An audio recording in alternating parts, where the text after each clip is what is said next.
ਪ੍ਰੀਤਨਾਮਾ TV ਨਾਲ ਜੁੜਨ ਲਈ ਤੇ ਆਪਣੇ ਕਾਰੋਬਾਰ ਸੰਬੰਧੀ ਇਸ਼ਤਿਹਾਰ ਲਗਵਾਉਣ ਲਈ ਸੰਪਰਕ ਕਰੋ ਸਾਡੇ ਨੰਬਰ 2013124180 ਜਾਂ ਸਾਡੀ ਈਮੇਲ ਆਈਡੀ preetnamausa@gmail.com।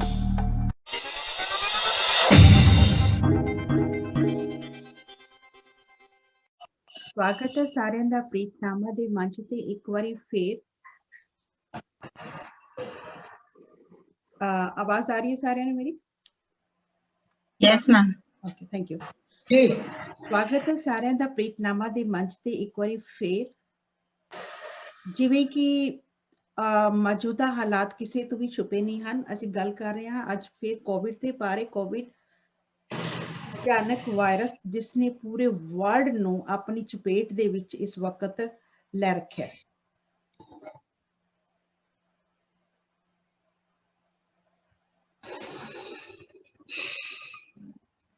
ਸੋ ਇਸ ਵਕਤ ਕੰਡੀਸ਼ਨ ਜਿਹੜੀ ਹੈ, ਖਾਸ ਤੌਰ ਤੇ ਗੱਲ ਕਰ ਰਹੇ ਹਾਂ ਇੰਡੀਆ ਦੀ, ਭਾਰਤ ਵਿੱਚ ਜਦੋਂ ਇਹ ਵਾਇਰਸ ਆਇਆ ਸ਼ੁਰੂਆਤ ਦੇ ਵਿੱਚ ਇਸ ਵਾਇਰਸ ਦੀ ਭਾਰਤ ਦੇ ਵਿੱਚ ਕੰਡੀਸ਼ਨ ਇੰਨੀ ਬੁਰੀ ਨਹੀਂ ਸੀ ਜਿੰਨੀ ਕਿ ਹੁਣ ਹੈ। ਅੰਡਰ ਕੰਟਰੋਲ ਸੀ। ਪਿਛਲੇ ਸਾਲ ਜਦੋਂ ਸ਼ੁਰੂਆਤ ਹੋਈ ਇਟਲੀ, ਉਸ ਤੋਂ ਬਾਅਦ ਆਪਣੇ US, ਉਸ ਤੋਂ ਬਾਅਦ ਫੈਲਿਆ ਤਾਂ ਪੂਰੇ ਵਰਲਡ ਦੇ ਵਿੱਚ ਹੀ, ਪਰ ਭਾਰਤ ਦੇ ਵਿੱਚ, ਇੰਡੀਆ ਦੇ ਵਿੱਚ ਇਹਦੀ ਕੰਡੀਸ਼ਨ ਜਿਹੜੀ ਸੀਗੀ ਉਸ ਟਾਈਮ ਅੰਡਰ ਕੰਟਰੋਲ ਸੀ, ਇੰਨੀ ਜ਼ਿਆਦਾ ਨਹੀਂ ਸੀ। ਪਰ ਅੱਜ ਇੰਨੀ ਬੈਡ ਹੋ ਚੁੱਕੀ ਹੈ ਕਿ ਨਿਊਜ਼ ਬੈਠੇ ਅਸੀਂ ਦੇਖਦੇ ਹਾਂ ਤੇ ਰੋਂਗਟੇ ਖੜੇ ਹੁੰਦੇ ਨੇ ਲੋਕਾਂ ਦੇ ਹਾਲਾਤ ਦੇਖ ਕੇ, ਕਿਸ ਤਰ੍ਹਾਂ ਘਰਾਂ ਦੇ ਘਰ, ਪਰਿਵਾਰਾਂ ਦੇ ਪਰਿਵਾਰ ਜਿਹੜੇ ਨੇ ਇਸ ਬਿਮਾਰੀ ਦਾ ਸ਼ਿਕਾਰ ਹੋ ਰਹੇ ਨੇ। ਆਕਸੀਜਨ ਦੀ ਕਮੀ ਹੋ ਰਹੀ ਹੈ, ਹਸਪੀਟਲ 'ਚ ਬੈੱਡ ਦੀ ਕਮੀ ਹੋ ਰਹੀ ਹੈ, ਇਲਾਜ ਨਹੀਂ ਹੋ ਪਾ ਰਿਹਾ। ਇਸ ਸਭ ਦੇ ਪਿੱਛੇ ਇੰਨੀ ਭਿਆਨਕ ਸਿਚੁਏਸ਼ਨ, ਜਦੋਂ ਕਿ ਹੁਣ ਸਾਰੇ ਆਲਰੇਡੀ ਹੈਗੀ, ਹਜੇ ਵੀ ਹੈ ਹਰੇਕ ਕੰਟਰੀ ਦੇ ਵਿੱਚ, ਹਰੇਕ ਦੇਸ਼ ਦੇ ਵਿੱਚ, ਪਰ ਭਾਰਤ ਦੇ ਵਿੱਚ ਇੰਨੀ ਜ਼ਿਆਦਾ ਕਿਸ ਤਰ੍ਹਾਂ ਹੋ ਗਈ? ਦੂਜੇ ਦੇਸ਼ਾਂ ਦੇ ਵਿੱਚ ਅੰਡਰ ਕੰਟਰੋਲ ਹੋ ਰਹੀ ਹੈ ਤਾਂ ਭਾਰਤ ਦੇ ਵਿੱਚ ਇੰਨੀ ਕਿੱਦਾਂ ਹੋ ਗਈ? ਕਿ ਇਹਦੇ ਵਿੱਚ ਕਿਸੇ ਰਾਜਨੀਤਿਕ ਪਾਰਟੀ ਦਾ ਹੱਥ ਹੈ ਜਾਂ ਸਾਡੀ ਪਬਲਿਕ ਜ਼ਿੰਮੇਵਾਰ ਹੈ ਇਸ ਦੇ ਲਈ? ਅੱਜ ਇਸ ਮੰਚ ਤੇ ਸਾਡੇ ਮਹਿਮਾਨ, ਕੁਝ ਮਹਿਮਾਨ ਨੇ, ਜਿਹੜੇ ਹੈਗੇ ਨੇ ਜਰਨਲਿਸਟ ਨੇ, ਐਡੀਟਰ ਇੰਡੀਆ ਅਫੇਅਰਸ, 30 ਸਾਲ ਦਾ ਇਹਨਾਂ ਨੂੰ ਐਕਸਪੀਰੀਅੰਸ ਹੈ ਤੇ ਲਗਾਤਾਰ ਫੀਲਡ ਦੇ ਵਿੱਚ ਕੰਮ ਕਰ ਰਹੇ ਨੇ। ਉਸ ਤੋਂ ਇਲਾਵਾ ਸ਼ਸ਼ੀ ਸਿੰਘ ਜੀ ਇੱਕ ਯੋਗਾ ਟੀਚਰ ਨੇ। ਸੁਨੀਲ ਮਨੋਟੀਆ ਜੀ ਸੁਪਰਵਾਈਜ਼ਰ ਨਗਰ ਨਿਗਮ ਮੇਰਠ ਤੋਂ। ਪੀਪੀ ਪਟੇਲ ਪ੍ਰੈਜ਼ੀਡੈਂਟ ABP ਸੇਵਾ Dal. Dimpy Gupta, Dr. Dimpy Gupta BDS from Indus Hospital and Dr. Vikas Batija PhD from Indus Hospital। ਸੋ ਅਸੀਂ ਇਹਨਾਂ ਸਾਰਿਆਂ ਦਾ ਸਵਾਗਤ ਕਰਦੇ ਹਾਂ ਤੇ ਇਹਨਾਂ ਦੀ ਰਾਏ ਜਾਣਦੇ ਹਾਂ ਤੇ ਇਹਨਾਂ ਕੋਲੋਂ ਸੁਝਾਅ ਵੀ ਲੈਂਦੇ ਹਾਂ ਕਿ ਅਜਿਹੀ ਸਥਿਤੀ ਦੇ ਵਿੱਚ ਸਾਨੂੰ ਕੀ ਕਰਨਾ ਚਾਹੀਦਾ ਹੈ। ਪਰ ਪਹਿਲਾਂ ਅਸੀਂ ਇਸ ਗੱਲ ਤੇ ਜਾਵਾਂਗੇ ਕਿ ਹਾਂ, ਇਹ ਮਤਲਬ ਫੈਲਿਆ ਕਿਉਂ ਤੇ ਹੋਰ ਜ਼ਿਆਦਾ ਕਿਸ ਤਰ੍ਹਾਂ ਫੈਲ ਰਿਹਾ ਹੈ ਤੇ ਇਸ ਨੂੰ ਫੈਲਣ ਤੋਂ ਕਿਸ ਤਰ੍ਹਾਂ ਅਸੀਂ ਰੋਕ ਸਕਦੇ ਹਾਂ। ਅਭੀ ਸਾਨੂੰ ਕੀ ਕਰਨਾ ਚਾਹੀਦਾ ਹੈ ਕਿ ਸਾਡੀ ਪਬਲਿਕ ਨੂੰ ਅਸੀਂ ਇਹ ਆਗਾਹ ਕਰਨਾ ਹੈ ਕਿ ਸਾਨੂੰ ਕਿਸ ਤਰ੍ਹਾਂ ਅਸੀਂ ਇਸਨੂੰ ਸਟਾਪ ਕਰ ਸਕਦੇ ਹਾਂ। ਪਰ ਮੈਂ ਪ੍ਰੋਗਰਾਮ ਦੀ ਸ਼ੁਰੂਆਤ ਵਿੱਚ ਦੱਸ ਦਿੰਦੀ ਹਾਂ ਕਿ ਅੱਜ ਦਾ ਵਿਸ਼ਾ, ਸਾਡੀ ਜਿਹੜੀ ਲੈਂਗੁਏਜ ਹੈਗੀ ਹੈ ਉਹ ਹਿੰਦੀ ਵਿੱਚ ਜਾਏਗੀ, ਕਿਉਂਕਿ ਸਾਡਾ ਤਾਂ ਪ੍ਰੀਤਨਾਮਾ ਦੇ ਲਈ ਕੋਈ ਵੀ ਲੈਂਗੁਏਜ ਜਿਸ ਤਰ੍ਹਾਂ ਅਸੀਂ ਕਰਦੇ ਆਏ, ਹਿੰਦੀ, ਪੰਜਾਬੀ, ਇੰਗਲਿਸ਼, ਬਾਂਗਲਾ, ਕੋਈ ਵੀ ਲੈਂਗੁਏਜ ਸਾਡੇ ਲਈ ਬੰਦਿਸ਼ ਨਹੀਂ ਹੈ। ਸਾਡੇ ਮਹਿਮਾਨ ਜਿਹੜੇ ਨੇ ਹਰਿਆਣਾ ਤੋਂ ਵੀ ਨੇ, ਇਸ ਕਰਕੇ ਸਾਡੀ ਲੈਂਗੁਏਜ ਹਿੰਦੀ ਹੋ ਜਾਏ ਤਾਂ please cooperate everyone always you guys cooperate। ਸੋ ਅਸੀਂ ਇੱਕ ਦੇਸ਼ ਦੇ ਵਾਸੀ ਹਾਂ, ਸਾਰੀਆਂ ਹੀ ਭਾਸ਼ਾਵਾਂ ਸਾਡੇ ਲਈ ਸਨਮਾਨਜਨਕ ਨੇ, ਚਾਹੇ ਉਹ ਹਿੰਦੀ ਹੈ, ਗੁਜਰਾਤੀ ਹੈ, ਬਾਂਗਲਾ ਹੈ, ਪੰਜਾਬੀ ਹੈ ਜਾਂ ਕੋਈ ਵੀ ਹੈ। ਸੋ ਪ੍ਰੋਗਰਾਮ ਦੀ ਸ਼ੁਰੂਆਤ ਕਰਦੇ ਹਾਂ। ਆਈ ਹੋਪ ਕਿ ਤੁਸੀਂ ਸਾਰੇ ਕੋਆਪਰੇਟ ਕਰੋਗੇ ਜਿਵੇਂ ਹਰ ਵਾਰ ਕਰਦੇ ਹੋ। ਸੋ ਮੈਂ ਸ਼ੁਰੂਆਤ ਕਰਦੀ ਹਾਂ ਅਰੁਣਾ ਜੀ ਤੋਂ। ਅਰੁਣਾ ਜੀ, ਤੁਸੀਂ ਲਗਾਤਾਰ ਦਿੱਲੀ ਦੇ ਵਿੱਚ ਐਕਟਿਵ ਹੋ, ਲਗਾਤਾਰ ਫਾਰਮਰ ਅੰਦੋਲਨ ਦੇ ਵਿੱਚ ਵੀ ਆਪਣੀ ਰਿਪੋਰਟਿੰਗ ਕਰ ਰਹੇ ਹੋ, ਬਹੁਤ ਅੱਛਾ ਕੰਮ ਕਰ ਰਹੇ ਹੋ ਤੇ ਦਿੱਲੀ ਦੇ ਵਿੱਚ ਹਾਲਾਤ ਇਸ ਵਕਤ ਬਹੁਤ ਜ਼ਿਆਦਾ ਬੈਡ ਨੇ ਤੇ ਇਹਦੇ ਵਿੱਚ ਜਿਵੇਂ ਕਿ ਵੇਖਣ ਵਿੱਚ ਆਇਆ ਕਿ ਸਾਡੇ ਕੁਝ ਜਨਤਾ ਜਿਹੜੀ ਹੈ ਉਹ ਕਹਿੰਦੀ ਹੈ ਕਿ ਕਰੋਨਾ ਹੈ ਹੀ ਨਹੀਂ ਹੈ, ਇਹ ਸਿਰਫ ਇੱਕ ਪੋਲੀਟੀਕਲ ਲੋਕਾਂ ਦਾ ਇੱਕ ਰਚਿਆ ਹੋਇਆ षड्यंत्र है, खेड है। शुक्रिया प्रीतपाल जी, आपने मुझे अपने मंच पे बुलाया और मुझे बोलने का मौका दिया। आपको आवाज तो आ रही है मेरी सब लोगों को? बिल्कुल बिल्कुल बिल्कुल अरुणा जी। क्या होता है ना कि जब आप देश चलाते हैं तो आपको अगले 5 साल की प्लानिंग करनी पड़ती है, ठीक है। और हमारे ये कोरोना 2019 में नवंबर में फैलना शुरू हुआ और धीरे धीरे दिसंबर में हमारे देश में भी केस आने लग गए 19 के आसपास। और आप देखिए कि जनवरी में हम लोग क्या कर रहे थे, कोई प्लानिंग नहीं थी हमारे पास। मार्च में, जनवरी में हम लोग नमस्ते ट्रंप कर रहे थे और अब की बार ट्रंप सरकार कर रहे थे। हमारे यहाँ पूरा दबा के कोरोना फैला, लॉकडाउन कर दिया गया। फिर हम क्या कर रहे थे, फिर हम तालियां बजवा रहे थे, हम दिए जला रहे थे, फिर हम लॉकडाउन में थे। और इस दौरान कितनी अफरा तफरी हुई, पूरा देश हिल गया। लेकिन जो जड़ थी हमारी कि ये एक वायरस है, कोरोना एक वायरस है। साइंटिफिक चीजों से चलते, कोई कहता गोमूत्र पी लो, कोई कह रहा था गोबर का लेप लगा लो, मंत्री संतरी सब लोग बोल रहे। आप सोचिए कि सीएम लेवल का, हेल्थ मिनिस्टर लेवल का आदमी बोल रहा है कि गोमूत्र पी लो उससे सही हो जाएगा। आज वो सब कहाँ गया, गोमूत्र और गोबर कहाँ चला गया। अगर कोरोना इसी से सही होना था तो पूरे वर्ल्ड में इतना कोई जरूरत ही नहीं थी कि वैक्सीनेशन की या वैक्सीन की जरूरत। आज जो वैक्सीन दे रहे हैं, क्या जरूरत है, गोबर लेप लो और दूध पी लो गाय का। ठीक, मैं अपमान नहीं कर रही, गाय का 10 चीजों से इलाज है, लेकिन इन चीजों के लिए इसको गंभीरता से नहीं लिया गया। कोरोना जैसे इस वायरस को बिल्कुल गंभीरता से नहीं लिया गया। हमारे देश की त्रासदी यही रही, इस पूरे पीरियड में त्रासदी यही रही। हम लोग नाश्ता ट्रम्प कर करके उसके बाद हम लोगों ने अपना भरपूर कोरोना फैला दिया। त्राही त्राही जनता होगी, लेबर हो गई, लोग मजबूर हो गए। कोई सरकार के पास आंकड़े नहीं है कि पिछले 1 साल में कितने प्रवासी मरे, कितने कोरोना से मरे। आप पार्लियामेंट में भी हम कवर कर जाते हैं, पढ़ते। पार्लियामेंट में जब गवर्नमेंट से पूछा गया कि कितने लोग मरे प्रवासी सड़कों पे, बोले we don't have any data. सोचिए, इनके पास कोई डेटा नहीं है। जब मरता है कोई डेटा नहीं है, कोरोना कितना मरता है डेटा नहीं है, क्या होता है कोई डेटा नहीं है। अब उसके बाद जब मार्च आया, थोड़ा थोड़ा जुलाई के बाद दो खुलना शुरू हुआ, फिर नवंबर दिन त्योहार आ गए, अक्टूबर आ गया, अक्टूबर में फिर सब कुछ खुल गया, हो त्योहार, दिवाली, दशहरा सब हो गया। अक्टूबर नवंबर में हमारे देश से विदेशों में दवाइयां, मेडिसिन की बहुत बड़ी सप्लाई की गई विदेशों को। वहां पे सेकंड फेज का कोरोना फैलना शुरू हो गया था। हम उनको मदद कर रहे हैं, हम उनको दवाइयां भेज रहे हैं। हमने 9000 मेट्रिक टन हमने गैस अपनी भेज दी वहां पे, जो आज हम सऊदी अरब से 50,000 मेट्रिक टन 30 गुना से ज्यादा रेट पे मंगवा रहे हैं। इसको कहते हैं ना, स्थिति की विजुअलाइजेशन ना करना। पिछली बार ये ट्रंप कर रहे थे, अब की बार ट्रंप सरकार है ना। इस बार ये बांग्लादेश में बंगाल इलेक्शन में बिजी थे। जब इलेक्शन से फुर्सत हुई तो अब कोरोना पे चर्चा शुरू हो गई। और कोरोना में ऐसी स्थिति में चर्चा हुई है कि आप सोचिए कि जब अब सब कंट्रोल में नहीं है, इस समय कंट्रोल में स्थिति नहीं है। मैं आज बिल्कुल नहीं आना चाहती थी, सच बताऊं, मैं आज प्रीत बिल्कुल लाइव पे नहीं आना चाहती थी। मैं इतनी डिस्टर्ब थी पिछले 10 दिन में। ये पर्सनल एग्जांपल आपको, मैं दिल्ली शहर में रहती हूँ और दिल्ली के शहर की कैपिटल में रहती हूँ। मुझे 3 बजे मैसेज, मेरी बहन का फोन आता है कि मेरे चाचा जी की बेटी के हस्बैंड की डेथ, जो 42 साल के हैं, वो हो गई है। 10 दिन में मेरे घर में 10 दिन में 5 डेथ हुई हैं। 2 दामाद, 1 बहू, 1 भुआ, 1 भाई का साला। 10 दिन में 5 डेथ मैं बता रही हूँ, ऑन रिकॉर्ड है। आप सोच लीजिए कि देश की क्या स्थिति है। शमशान घाट में जगह नहीं है।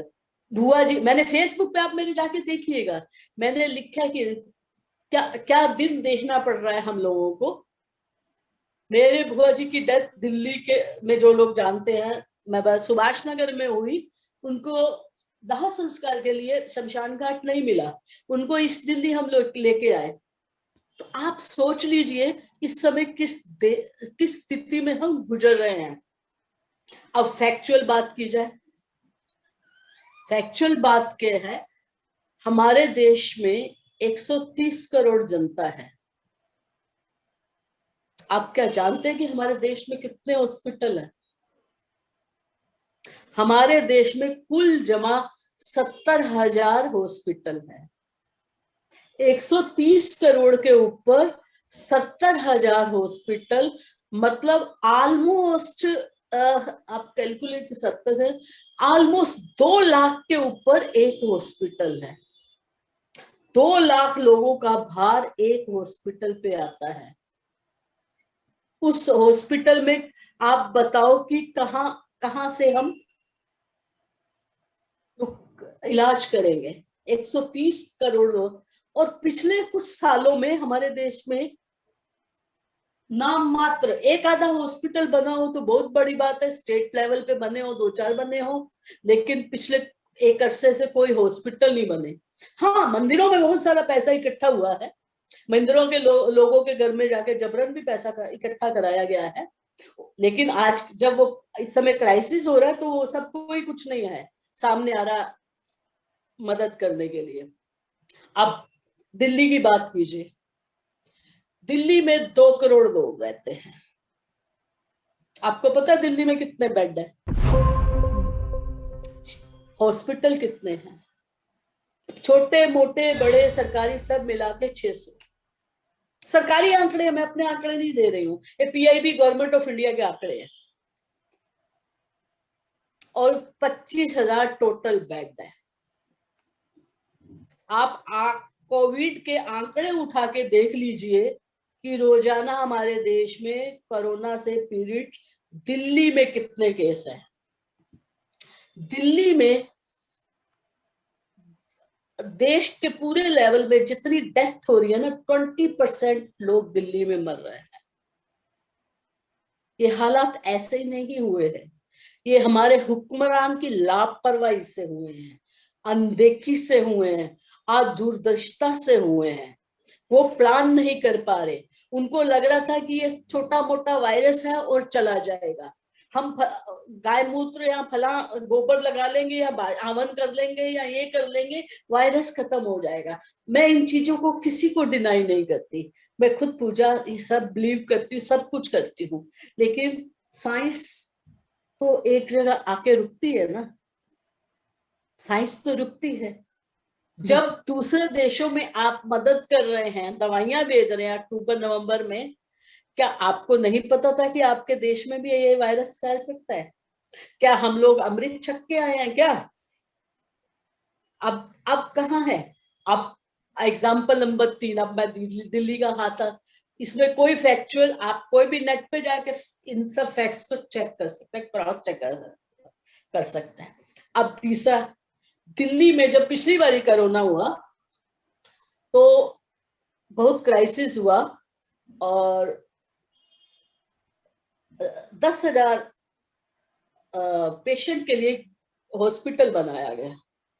राधा स्वामी सत्संग ब्यास वालों ने इसका दिया, ये उनका जगह है, उनके पास बहुत बड़ा इंफ्रास्ट्रक्चर होता है राधा स्वामी के पास, तो वो पंजाब में भी ऑफर कर रहे थे, ऐसा नहीं दिल्ली, वो जन सेवा में काफी उनका रहता है, तो उन्होंने दिल्ली में राधा स्वामी ने ऑफर किया 10,000 उनका सारा खाना पीना बेड, और ITB और दिल्ली गवर्नमेंट ने मिलकर 10,000 मरीजों का बनाया। पिछले साल कंट्रोल हो गया, इतना भयानक नहीं था, मतलब जितनी स्थिति अब है।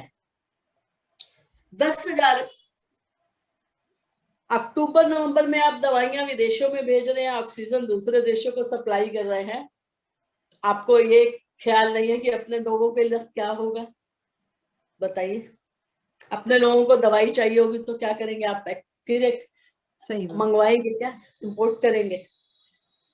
राधा स्वामी जो हॉस्पिटल 10,000 बेड का बना हुआ था, 23 फरवरी को बंद कर दिया गया, और 10 दिन के बाद त्राही त्राही हो रही थी दिल्ली में मार्च 1st वीक से, लेकिन हमारे सरकार चलाने वाले 2 लोग चुनाव में बिजी थे।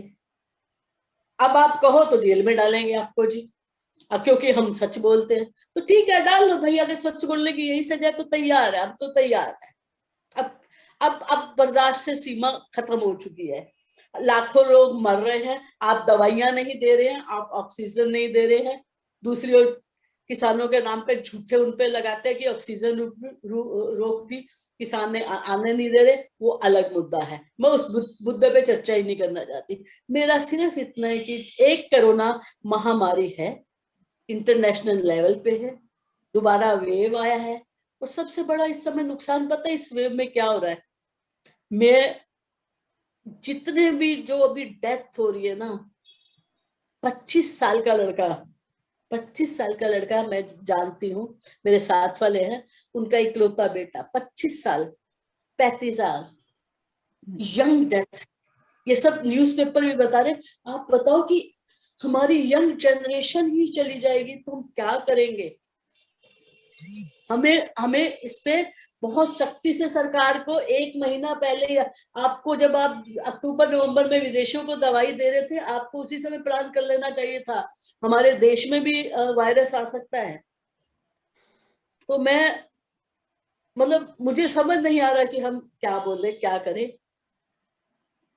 हॉस्पिटल की स्थिति आप जान ही रहे हैं, ऑक्सीजन की कमी हो रही है, सुबह से लेकर शाम तक हम जर्नलिस्ट के ग्रुप में दिन रात कर रहे हैं, लेकिन समझ नहीं आ रहा हम क्या करें। ऐसे लगता है कोलैप्स हो गया, पूरा सिस्टम कोलैप्स हो गया, और सिस्टम चलाने वालों ने खुद ही अपनी इग्नोरेंस से सिस्टम को कोलैप्स किया है, किसी और ने नहीं किया। हर चीज कंट्रोल, बड़ी सरकारें आती है विदेशों में, आप अमेरिका में रहती हैं, आपको पता है कि घंटों में वहां सब मैनेज हो जाता है, और किसी कंट्री में भी वो घंटों में वहां चीजें मैनेज होती है, यहाँ महीनों लगा दिए जाते हैं, जब लाशों के अंबार लग जाते हैं, जब लाशों को दाह संस्कार की वो नहीं मिलती है। एकदम इस समय तो दिल्ली शहर में लोग डरे हुए हैं, अपने घर से बाहर नहीं निकल रहे हैं, वायरस ना फैल जाए। लॉकडाउन दोबारा फिर आज एक्सटेंड हो गया है। सरकार को चाहिए कि पहले ही ये कदम उठाती तो इतनी इमरजेंसी ना, ऑक्सीजन पहले ही मिल जाती तो इतनी इमरजेंसी ना आती, दवाइयां पहले ही मिल जाए। ऐसा नहीं है कि हमारे देश में दवाइयां नहीं है, ऑक्सीजन नहीं है, रिसोर्सेज नहीं है, we are best in the world, हमारे पास सब कुछ है, नियत नहीं है लगता है मुझे। बिल्कुल आप सही, बिल्कुल अरुणा जी आपने ठीक कहा। तो इस तरह से देखें तो इसमें ज्यादातर दोष जो है वो सरकार का ही आता है, क्योंकि वक्त रहते सरकार ने कोई भी एक्शन नहीं लिया, अपने इलेक्शन के चक्कर में, अपनी कुर्सी के चक्कर में पड़ी रही।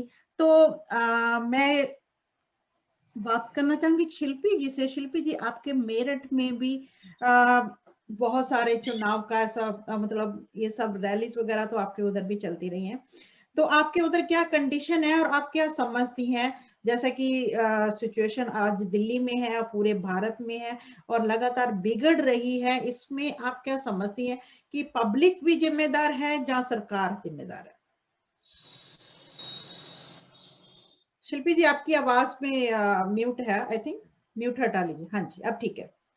हम देखिए दोनों सिक्कों के पहलू देखे जाएंगे, जैसे ताली एक हाथ से नहीं बजती, गलती पब्लिक की भी है। हम लोग बहुत ज्यादा फ्री हो गए थे, मैं अपने मेरठ का कह रही हूँ, दिल्ली का नहीं कह रही, मैम जो कह रही है, मेरे घर में भी आज डेथ हुई है, मेरी बुआ की बेटी खत्म हुई है आज दोपहर में, और अभी भी मेरी जो सिस्टर है मेरी से बड़ी वाली, उसे ऑपरेट कर रहे हैं। लेकिन हम लोग भी थोड़ा रिलैक्स ज्यादा हो गए थे, इस बात को भी मानना पड़ेगा कि ताली एक हाथ से नहीं बजती। सरकार को ही हम पूरा दोष नहीं दे सकते, कहीं ना कहीं हम लोगों की भी कमी रही है, तो उसका भुगतान हम लोग को करना है, वो लोग करेंगे जब करेंगे। फिलहाल तो हम अपनों को खो रहे हैं, नुकसान हमारा हो रहा है, उनकी राजनीति चल रही है। लेकिन अब हम लोग भी कहते थे जैसे कि अपने सर्कल में सबको कि भाई थोड़ा तो करो, अरे नहीं कुछ नहीं, चला गया, कुछ नहीं था, कुछ नहीं है। तो फेस कौन कर रहा है? उन लोग के तो ऐड लगातार चल रहे थे, फोन पे भी ऐड चल रहे थे, वो तो कह देंगे जी हम तो पूरा आपको बता रहे हैं ना। उन्होंने तो अपनी रिंगटोन भी चेंज नहीं करी, जबकि अमिताभ जी को खुद कोविड हो गया था। ऐसा नहीं है कि वो अवेयर कर रहे हैं, वो अपने स्तर से कर रहे हैं, और हम बहुत ज्यादा उम्मीदें नहीं कर सकते। पहले हमें अपना घर खुद देखना पड़ेगा। अब दूसरे को दोष हर चीज के लिए नहीं दे सकते। हमें खुद पता है जहाँ रोटी नहीं है वहाँ ऑक्सीजन कहाँ से मिलेगी। पिछली बार खाने को दाना नहीं था, अगर सोशल वर्कर ना होते या एनजीओ ना होती तो कहाँ से मिलता।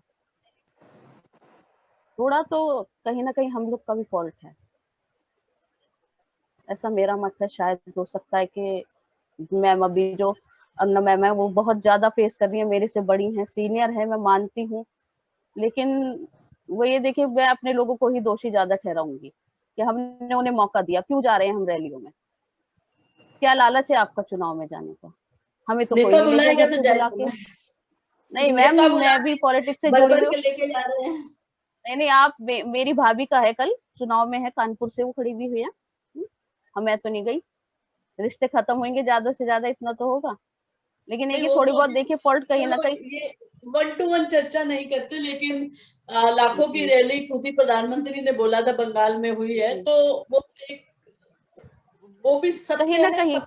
थोड़ा, जी वो दिख रहा है। वो प्रत्यक्ष को प्रमाण की आवश्यकता नहीं मैम, खैर मानते हैं, वो दिख रहा है फॉल्ट है।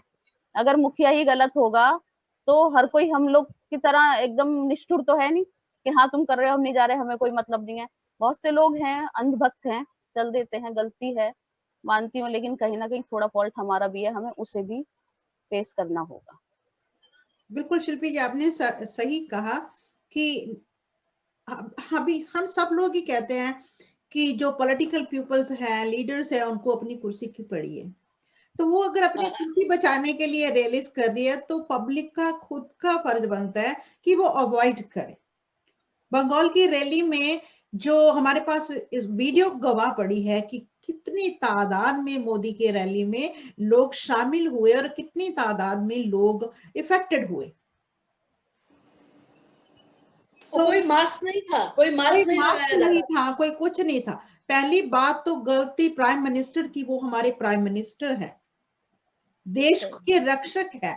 देश के रक्षक ही भक्षक बने हैं। कभी वो किसान के जो लॉ है उनके लिए लगातार वो लोगों को परेशान कर रहे हैं। दूसरा, उन सब चीजों को छोड़ के वो मसला हल करना चाहिए था कि किसान आपके दिल्ली में बैठे हुए हैं, गैदरिंग हुई है, आपके देश में वायरस फैला है, आप उनका हल करो, उनके साथ न्याय करो, वो अपने घरों में जाए, गैदरिंग दिल्ली में कर, दिल्ली में तो कम से कम संभले। और आपने वो चीजें छोड़ के जाके बंगाल में रैली कर लिया और इतने ज्यादा लोगों को वहां पे आपने गैदरिंग किया, और ऊपर से आप वीडियो में कह रहे हैं कि मैं बहुत खुश हूं, लोग देखो कैसे आए हैं मेरी रैली में, और अभी जो पूरा देश मर रहा है।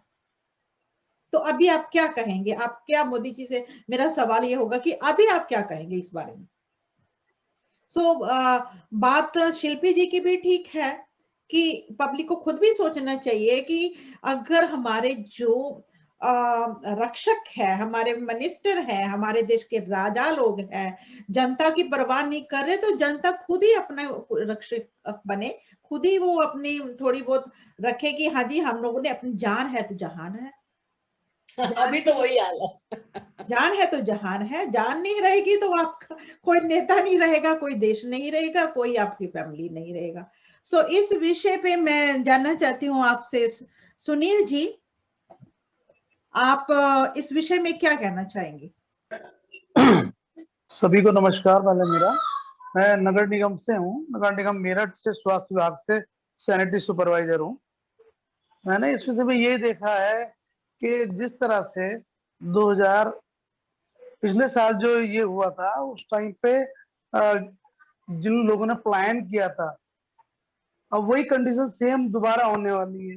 तो क्या हमारे देश के प्रधानमंत्री को ये नहीं सोचना चाहिए कि इस टाइम ट्रेन और बसें फ्री कर देनी चाहिए, या फिर वो लोग रास्ते में मरेंगे भूखे प्यासे? भाई जिसके पास पैसे नहीं है, अर्निंग कुछ नहीं है, वो कहाँ से किराया लेके जाएगा? गरीब आदमी, गरीब आदमी के पास, जिसके पास 2 टाइम के लिए खाने के लिए रोटी नहीं है, डेली रोजमर्रा में एक पर्टिकुलर एक जगह बैठ के मजदूरी ढूंढ रहा है कि 300 रुपए की मजदूरी मिलेगी, 400 की मिलेगी, फिर उसके पैसे इकट्ठे होते हैं, वो बाहर भेज देता है। तो बस का किराया कहाँ से लेके वो बिहार जाएगा? लोग रेल के पटरियों पे अभी भी चल रहे हैं, अभी भी लोग बस जा रहे हैं। मैं मेरठ से बिलोंग करता हूँ। मेरठ के अंदर ही मैंने परसों रात को नाइट कर्फ्यू के बाद भी, जब हम रात में हमारी ड्यूटी लगी थी, तो रात को भी देखा एक महिला बैठी हुई थी। तो हमने पूछा क्यों बैठे हो यहाँ पर? वो कह रहे पीछे से मेरे देवर, बिहार की थी, मेरे देवर और 4 बच्चे और आ रहे हैं पीछे से। तो कहीं ना कहीं सरकार की बहुत बड़ी कमी रही है इस चीज को। और जैसे अभी अभी परसों के पेपर में मेरठ में ही था, लगभग 70 से 80 पुलिसकर्मी हैं जो बीमारी से पीड़ित हुए हैं अभी कोरोना से। और एक मेरे ही परिवार में डेथ भी हुई है। अरबोपति आदमी थे, लेकिन क्या करें, गवर्नमेंट एम्प्लॉय थे, पीठासीन अधिकारी बने और जाके वहां से वापसी आए, उनकी डेथ हो गई। लगभग मेरे परिवार में भी और जान पहचान में 10 से 12 लोग हैं जिनकी डेथ हुई है। लखनऊ के अंदर एक बंदे को रात को ऑक्सीजन चाहिए था। हमने बहुत जिद्दोजहद करी। मेरे एक दोस्त है लखनऊ में, एसआई है, सॉरी इंस्पेक्टर, सब इंस्पेक्टर है, तो उन्होंने रात को बड़ी मुश्किल से व्यवस्था कराई। कल दिल्ली में एक बंदे को सिलेंडर चाहिए था। मैंने मेरठ से बहुत कोशिश करके खाली सिलेंडर लिया, आपने मोदीपुर से भरवाया भी उसको, लेकिन वो वहां पहुंचने से पहले ही उनकी डेथ हो गई। मतलब इस तरह की बहुत सारी घटनाएं हमारे आसपास हैं। और जहाँ हमारे यहाँ शमशान घाट है, वहां पर मतलब हिंदू धर्म को भी तार तार कर रखा है मैंने।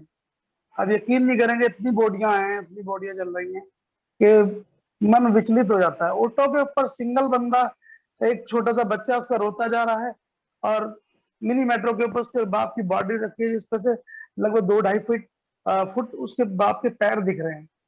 कोई आदमी उसके साथ नहीं जाने को तैयार। कोई गरीब मर भी गया तो कम से कम 8-8, 10-10 हजार रुपए लग रहे हैं मैडम कोरोना की बॉडी के अंतिम संस्कार के लिए।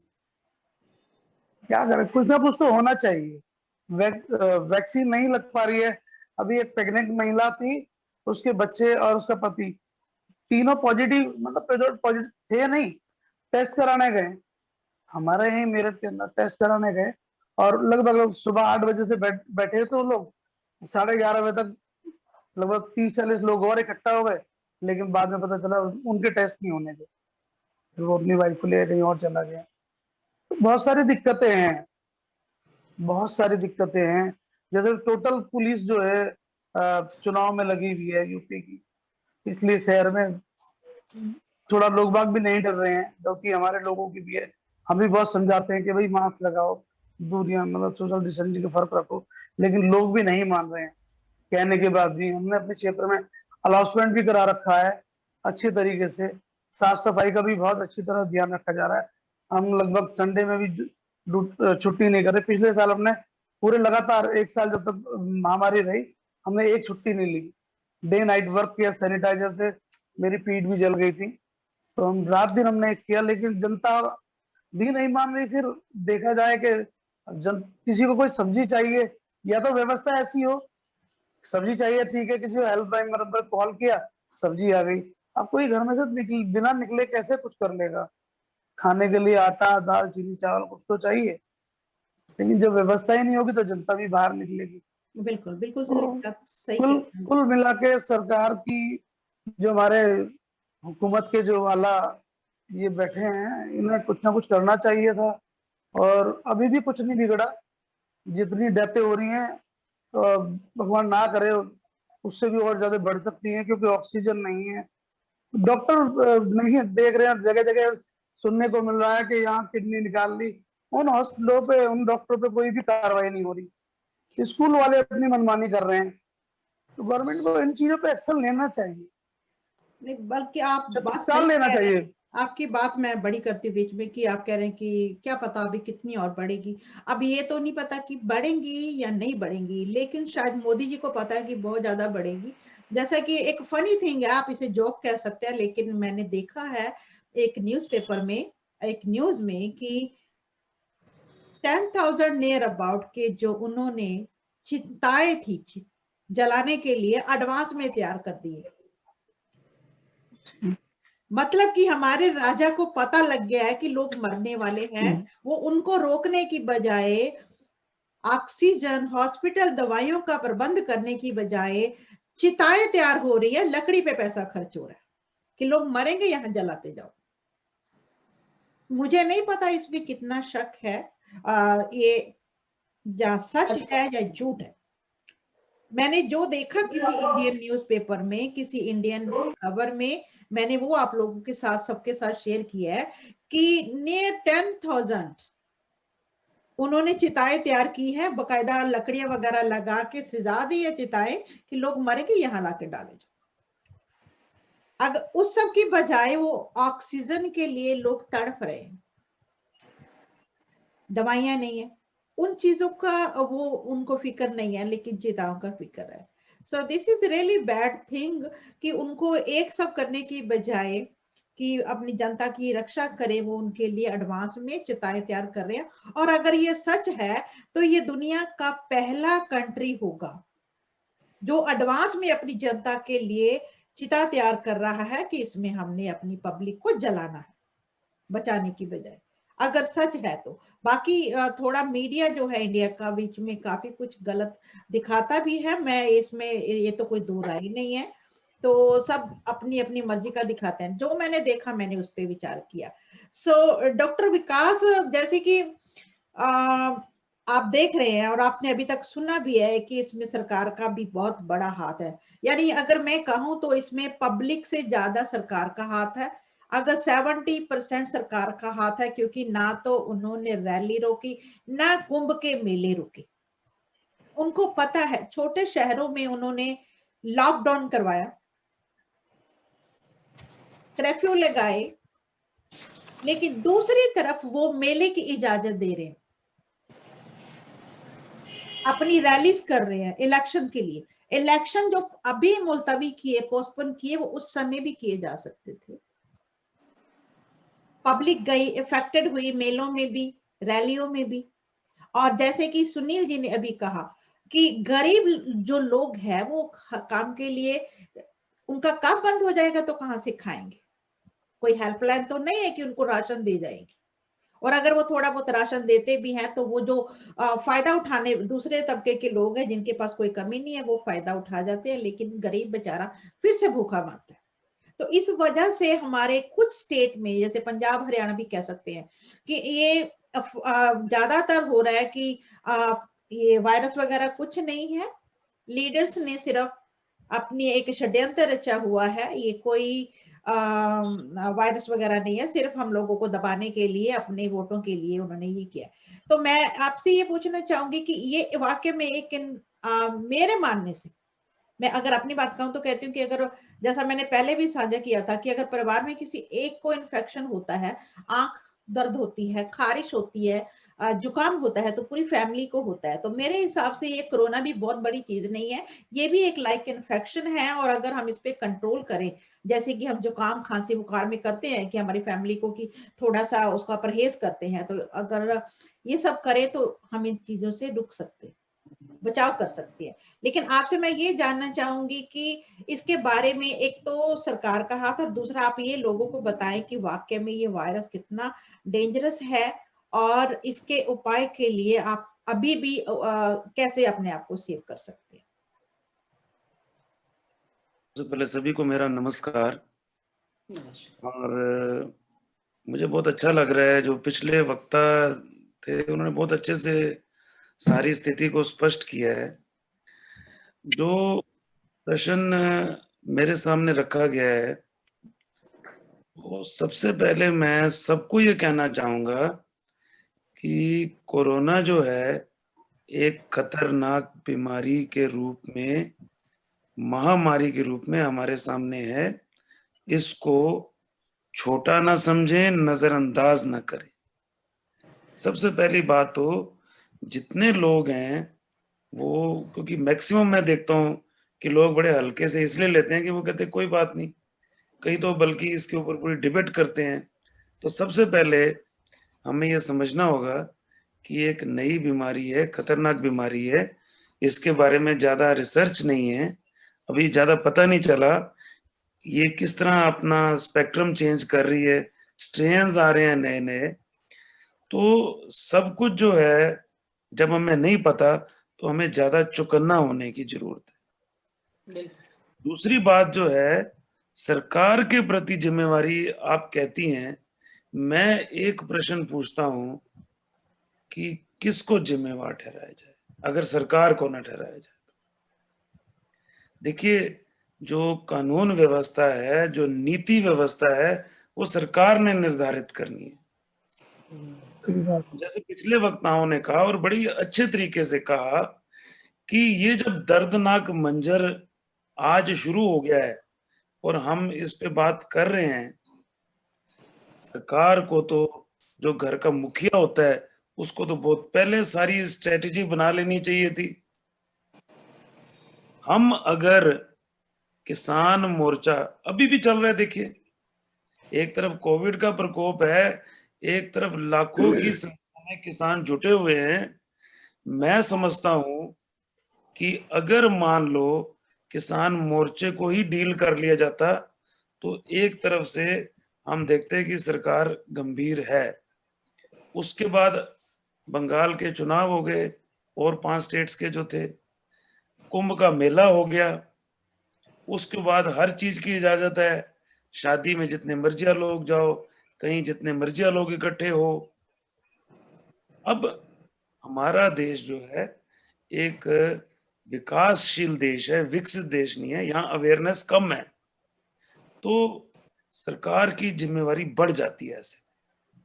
अब मैंने पीछे देखा कि लोग जो हैं पैदल चल पड़े, पलायन हो रहा है। अब आप ये देखिए कितनी बड़ी दिक्कत थी, कितनी बड़ी समस्या थी, लेकिन किसी ने नहीं इस तरफ ध्यान दिया। उस घटना से किसी ने सबक नहीं लिया, लोगों ने सबक ले लिया, लोग अब पहले ही काम छोड़ के अपने अपने घर पहुंच चुके हैं। एक मैं बात और कहना चाहूंगा कि ये वायरस जो है, अगर कुछ लोग मान रहे हैं कि अगले 1-2 महीने में खत्म होने वाला है, तो ये वही गलत सोच हम रख रहे हैं जो पिछले साल हमने रखी थी कि गर्मियों में चला जाएगा, सर्दियों में चला जाएगा। वैज्ञानिक तो यहाँ तक कह रहे हैं कि अभी इसके जाने के कोई आसार नहीं है, ये नए नए रंग रूप लेके आएगा। भारत की जहां तक स्थिति है, तो हम प्रथम तो आ ही चुके हैं। कहाँ हमारा रैंक नीचे था, अब हम प्रथम आ चुके हैं। और अगर मान लो 3.5 लाख केस रोज रिपोर्ट हो रहे हैं, उन लोगों की गिनती कौन करेगा जिनकी स्क्रीनिंग नहीं हुई? उनका कैसे पता चलेगा कि उनको कोविड है कि नहीं है? आज अगर मान लो एक व्यक्ति, उसको कोविड टेस्ट कराना पड़े तो वो गफलत में है, वैक्सीन करानी पड़े वो गफलत में है। अब वैक्सीन प्रभावशाली है, सरकार ये बताने में, समझाने में नाकामयाब रही है, तो आम आदमी को कैसे पता चलेगा? आपको जिम्मेवार बनना होगा, क्योंकि अभी नुकसान इतना बड़ा नहीं हुआ जितना बड़ा मैं आगे देख रहा हूं। क्योंकि हमारे यहाँ समस्या और तरह की है। हमारे यहाँ समस्या ये है कि जब तक हमारा कोई गला नहीं पकड़ता, तब तक हम सब चीजों को अच्छा समझते। इसलिए मेरे घर में आग नहीं लगी तो मैं समझता हूं कि आग एक विषय है, आग को मैं त्रासदी के रूप में नहीं लेता। तो ये जिस जिसके साथ हो रहा है वही चिल्ला रहा है। इससे पहले कि देर हो जाए, समस्याएं बढ़ जाएं, हम लोग नहीं है, हमारे पास संसाधन कम है। मुझे ये मानने में कोई भी जो है झिझक नहीं है कि हमारे पास संसाधनों का अभाव है, और जो संसाधन है उसमें भी हम जो है पूरी तरह से प्राथमिकता अलग तरह से करते हैं। हमारी प्रायोरिटीज अलग हैं। वीआईपी इसको पहले, इसको पहले, जिसकी अप्रोच है उसको पहले, तो गरीब आदमी का तो काम ही खत्म हो गया। बिल्कुल एक बात मैं और कहना चाहूंगा कि आज की जो मांग है वो ये है कि सबको इकट्ठा होना पड़ेगा। प्रधानमंत्री जो हैं उनको सभी राजनीतिक पार्टियों को इकट्ठा करना पड़ेगा कि सब मिलके आओ, एक मंच पे हम राजनीतिक रूप से इस समस्या को देखें। सभी धर्म और जाति के लोगों को इकट्ठे होना पड़ेगा। आज हम ये नहीं कर सकते कि भाई सिखों को क्या करना है और ईसाइयों को क्या करना है और हिंदुओं को क्या करना है और मुस्लिम्स को क्या करना है। डॉक्टर सभी को विकास, आपकी इस बात को बीच में मैं आपकी बात के साथ बात मिलाती हूँ कि क्या हो रहा है। आप जैसे सभी धर्मों की, आपने बहुत अच्छी बात कही है कि आज सभी जाति धर्म को छोड़ के एक एकजुट होना होगा इस महामारी का मुकाबला करने के लिए। लेकिन इसकी बजाय फिर से वार हो रहे हैं। मैं देखती हूँ छोटे छोटे नहीं, वीडियो जो मैं मेरे पास आ रहे हैं, हाँ जी, उसमें अगर कोई भाई, यानी कि हमारे कुछ सिख नौजवान जो है वो बढ़ चढ़ के सेवा कर रहे हैं, ऑक्सीजन मुहैया कर रहे हैं, तो कुछ एक लोगों के वीडियो मेरे पास आए हैं, फुकरे लोग, ये लोग, यानी कि फिर से महामारी के दौरान भी ये पॉलिटिक्स के छोड़े हुए जो गुंडागर्द लोग हैं, ये आपस में धार्मिक लड़ाइयां लड़ रहे हैं। महामारी वीरपाल जी, सिखों के योगदान को इतिहास में आज तक कोई नहीं बुला पाया, आगे भी कोई नहीं बुला पाएगा। किसी के कहने ना कहने से फर्क नहीं पड़ता, पर मैं ये कह रहा हूं कि किसी भी धर्म जाति के लोगों को आमंत्रित करना होगा, एक मंच पे सबको इकट्ठे होना होगा। बिल्कुल दूसरी बात क्या है बिल्कुल सही कि बात। हमारे पास लाखों की तादाद में एनजीओज हैं जिनको गवर्नमेंट भी ग्रांट देती है, वो सब काम भी करना चाहते हैं। अब उनको सबको इकट्ठा करना पड़ेगा। सही तो बात। सरकार अभी पिछला छोड़ो, पीछे क्या हुआ उसको छोड़ो। अभी जिस तरह डॉक्टर से साहब, अरुणा जी ने वो बताया, जो जी ने बताया, एनजीओ की बात कर रहे हैं, फंड्स की बात कर रहे हैं, वो सीएसआर फंड तो ऑलमोस्ट 3 ईयर के मेरे ख्याल पीएम केयर्स में चले गए हैं। और अरुणा जी, मैं और उसमें उसका इस्तेमाल क्या हुआ है वो आपको पता है। मेरे मैं पास सब ऑडिट रिपोर्ट है पिछले साल की डिबेट नहीं PM करना केयर्स की। चाहता। मैं ये चाहता हूं कि अगर मान लो किसी भी एनजीओ को आमंत्रित किया जाएगा तो वो बिल्कुल एनजीओ आगे बढ़ के काम करेगी। अगर सरकार हाँ, उसको कहती है आप आगे आओ, बिल्कुल सही कह रहे हैं। निमंत्रण किसको मिल रहा है बताइए? सरकार किसको कह रही है? किस किस पॉलिटिकल पार्टी को कह रही है कि हमारे साथ लगो? किस धार्मिक संगठन को कह रही है? किस एनजीओ को कह रही है? और जो आगे आ रहे हैं उनके ऊपर शक किया जा रहा है। जो कोरोना नहीं, वॉरियर, लोग अपने आप कर रहे हैं, लोग मैं अपने आप आगे आ रहे हैं। अब अरुणा जी, खालसा हेड को या बात कर गुरुद्वारों रहा को हूं कोई जरूरत नहीं है। हाँ, जो वो पिछले फिर भी आ साल रहे हैं। कोरोना वॉरियर्स थे जिन्होंने हाँ। बहुत ज्यादा काम किया, अब वो आज कहाँ है? उनकी स्थिति कहाँ है बताइए? क्या उनको एक्नॉलेज किया गया? क्या उनको बिल्कुल आगे के सही लिए बात है। तैयार किया गया? कुछ लोगों ने अपनी बिल्कुल। जानें गंवाई, क्या उन हाँ। लोगों के परिवार को संभाला गया? आज दिल्ली में स्थिति जो इतनी भयावह है, दिल्ली और आसपास, तो आप ये देखिए कि इसके लिए कौन से स्टेप्स लिए जा रहे हैं। ऑक्सीजन की कमी, ये इतना छोटा सा मुद्दा हमने खड़ा कर दिया, ये कोई बात है? ये ऑक्सीजन का सिलेंडर नहीं है, रुलता है ऑक्सीजन का सिलेंडर, इंडस्ट्रियों में रुलता है, जगह जगह रुलता है, पर आज मुद्दा बना दिया क्योंकि हमारे पास प्लान नहीं थी।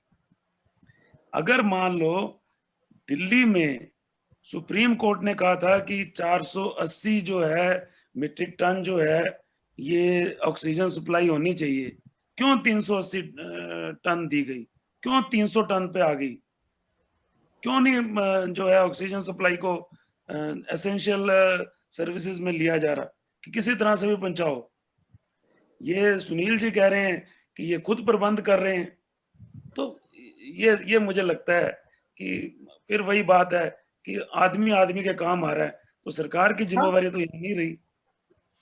तो मेरा इसमें कहना होगा विकास जी, सरकार ने अपनी हल्के कोई से ना लिया जिम्मेदारी ना आज तक निभाई है, ना ही आई थिंक मुझे कोई आसार नजर आ रहे हैं कि सरकार अपनी जिम्मेदारी निभाएगी। तो सरकार तो भाईचारा एडवांस में जिम्मेदारी भाईचारा चिताएं जलाने की निभा रही है कि वो लकड़ियां इकट्ठी कर रही है ऑक्सीजन की बजाय कि यहाँ पे नहीं, ये पर्याप्त नहीं है। मुझे दुख हुआ आपसे, ये जो आपने खबर साझी की है, इससे बड़ा जो है शर्मनाक काम नहीं हो सकता कि आप पहले से लकड़ियों का प्रबंध कर रहे हो। देखिए, मैंने खुद एक पिक्चर देखा है, शमशान की जगह अस्पताल बनाने पड़ेंगे।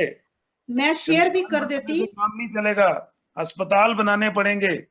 जो लोग कह रहे हैं कि हमने 5-5 बंदे खो दिए, उन लोगों को सबसे बड़ी जो है हम कमिटमेंट ये दे सकते हैं कि हम आप और अस्पताल खोलेंगे। मैं एक बात ऐड करना चाहती हूँ डॉक्टर साहब के उसमें। डॉक्टर साहब, जैसे आप अभी ऑक्सीजन की बात कर रहे हैं, आपको पता है कि दिल्ली का ऑक्सीजन लेवल कितना डाउन है, कितना खराब है, बहुत ज्यादा दिल्ली में अस्थमेटिक की प्रॉब्लम है, पोल्यूशन बहुत ज्यादा है। तो दिल्ली की जबकि 700 मेट्रिक टन का रिक्वायरमेंट है, तो दिल्ली की वो रिक्वायरमेंट पूरी की जानी चाहिए थी, क्योंकि दिल्ली ऑलरेडी स्टेट पे है। उसके सुप्रीम साथ कोर्ट में दिया हुआ है, हाँ सुप्रीम कोर्ट में दिया हुआ है ये हल्फनामा कि हाँ इतना मालूम हम देंगे, उसके बाद भी नहीं हुआ। ना। तो मैं ये कह रहा हूं कि किसको ये फिक्र है कि कबीले का क्या हुआ। सब इस पे लड़ रहे हैं कि सरदार कौन है। फैसला तो वक्त में शायद ना कर सके, सच कौन बोलता है, अदाकार कौन है। इस टाइम स्थिति ये है, कोई नहीं समझ आ रहा। कबीला लूट लिया अपने ही लोगों के ख्याल में।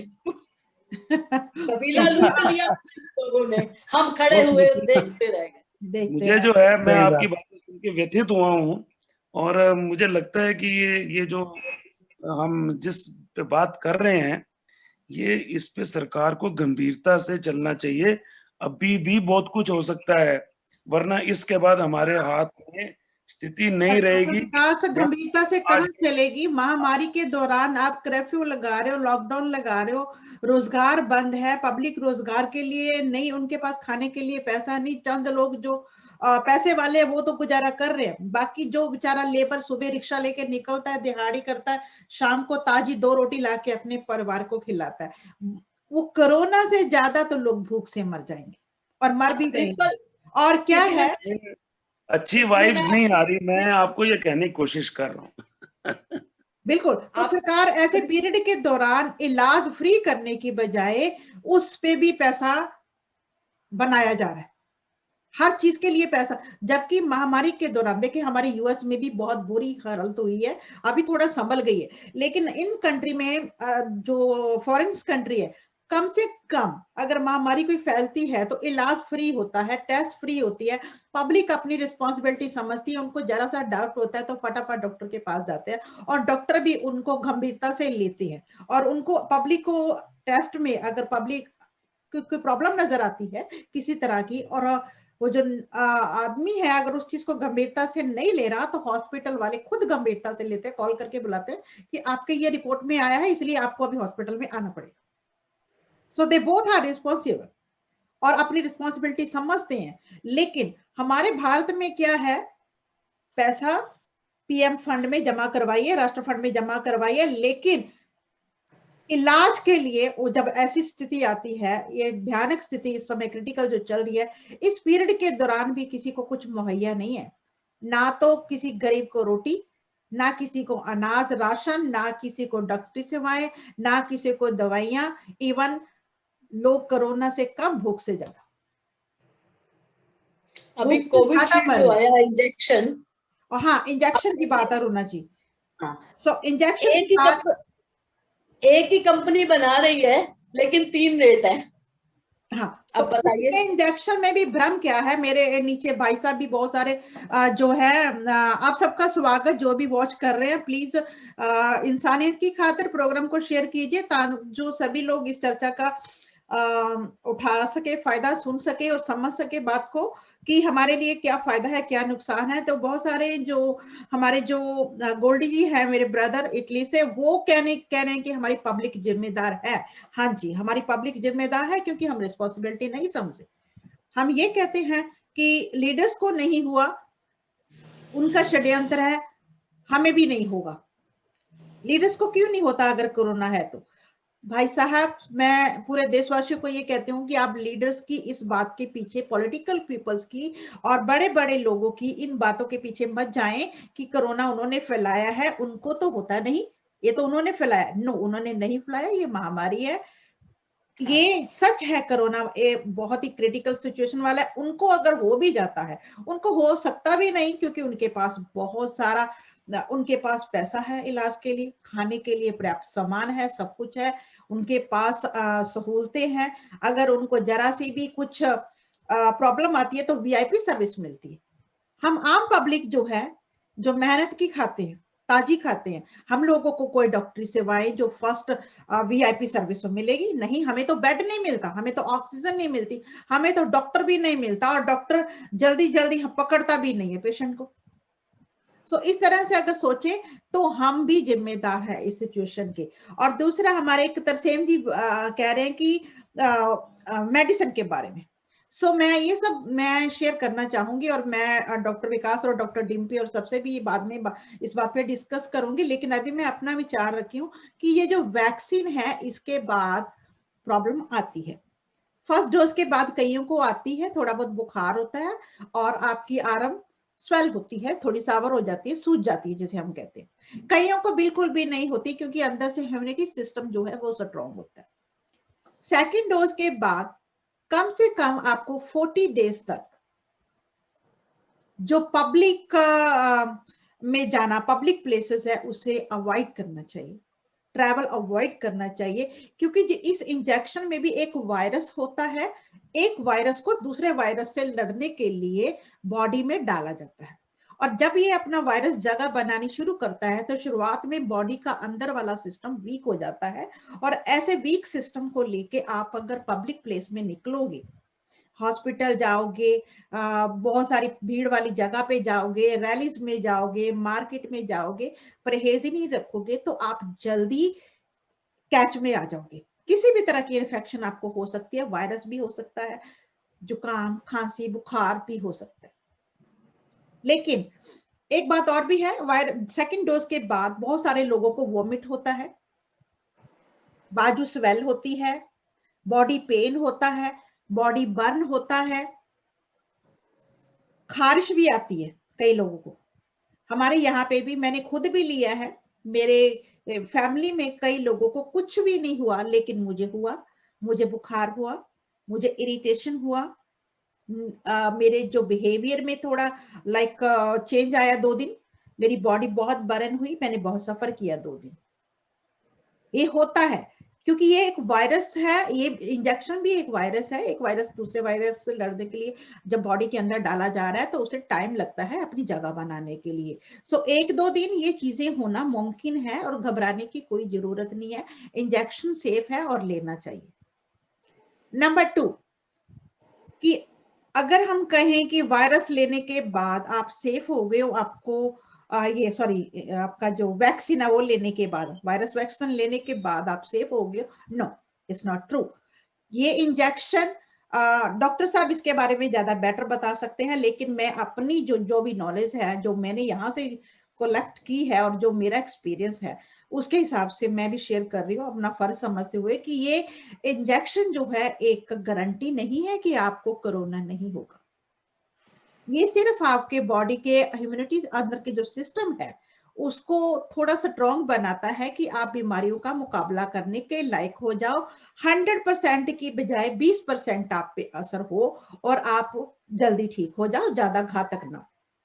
So this is not a guarantee कि आपको कोरोना नहीं होगा, लेकिन हमें क्यों लेना चाहिए? अपने अंदर के बॉडी सिस्टम को ठीक करने के लिए, अपने आप को बीमारियों से लड़ने के काबिल बनाने के लिए।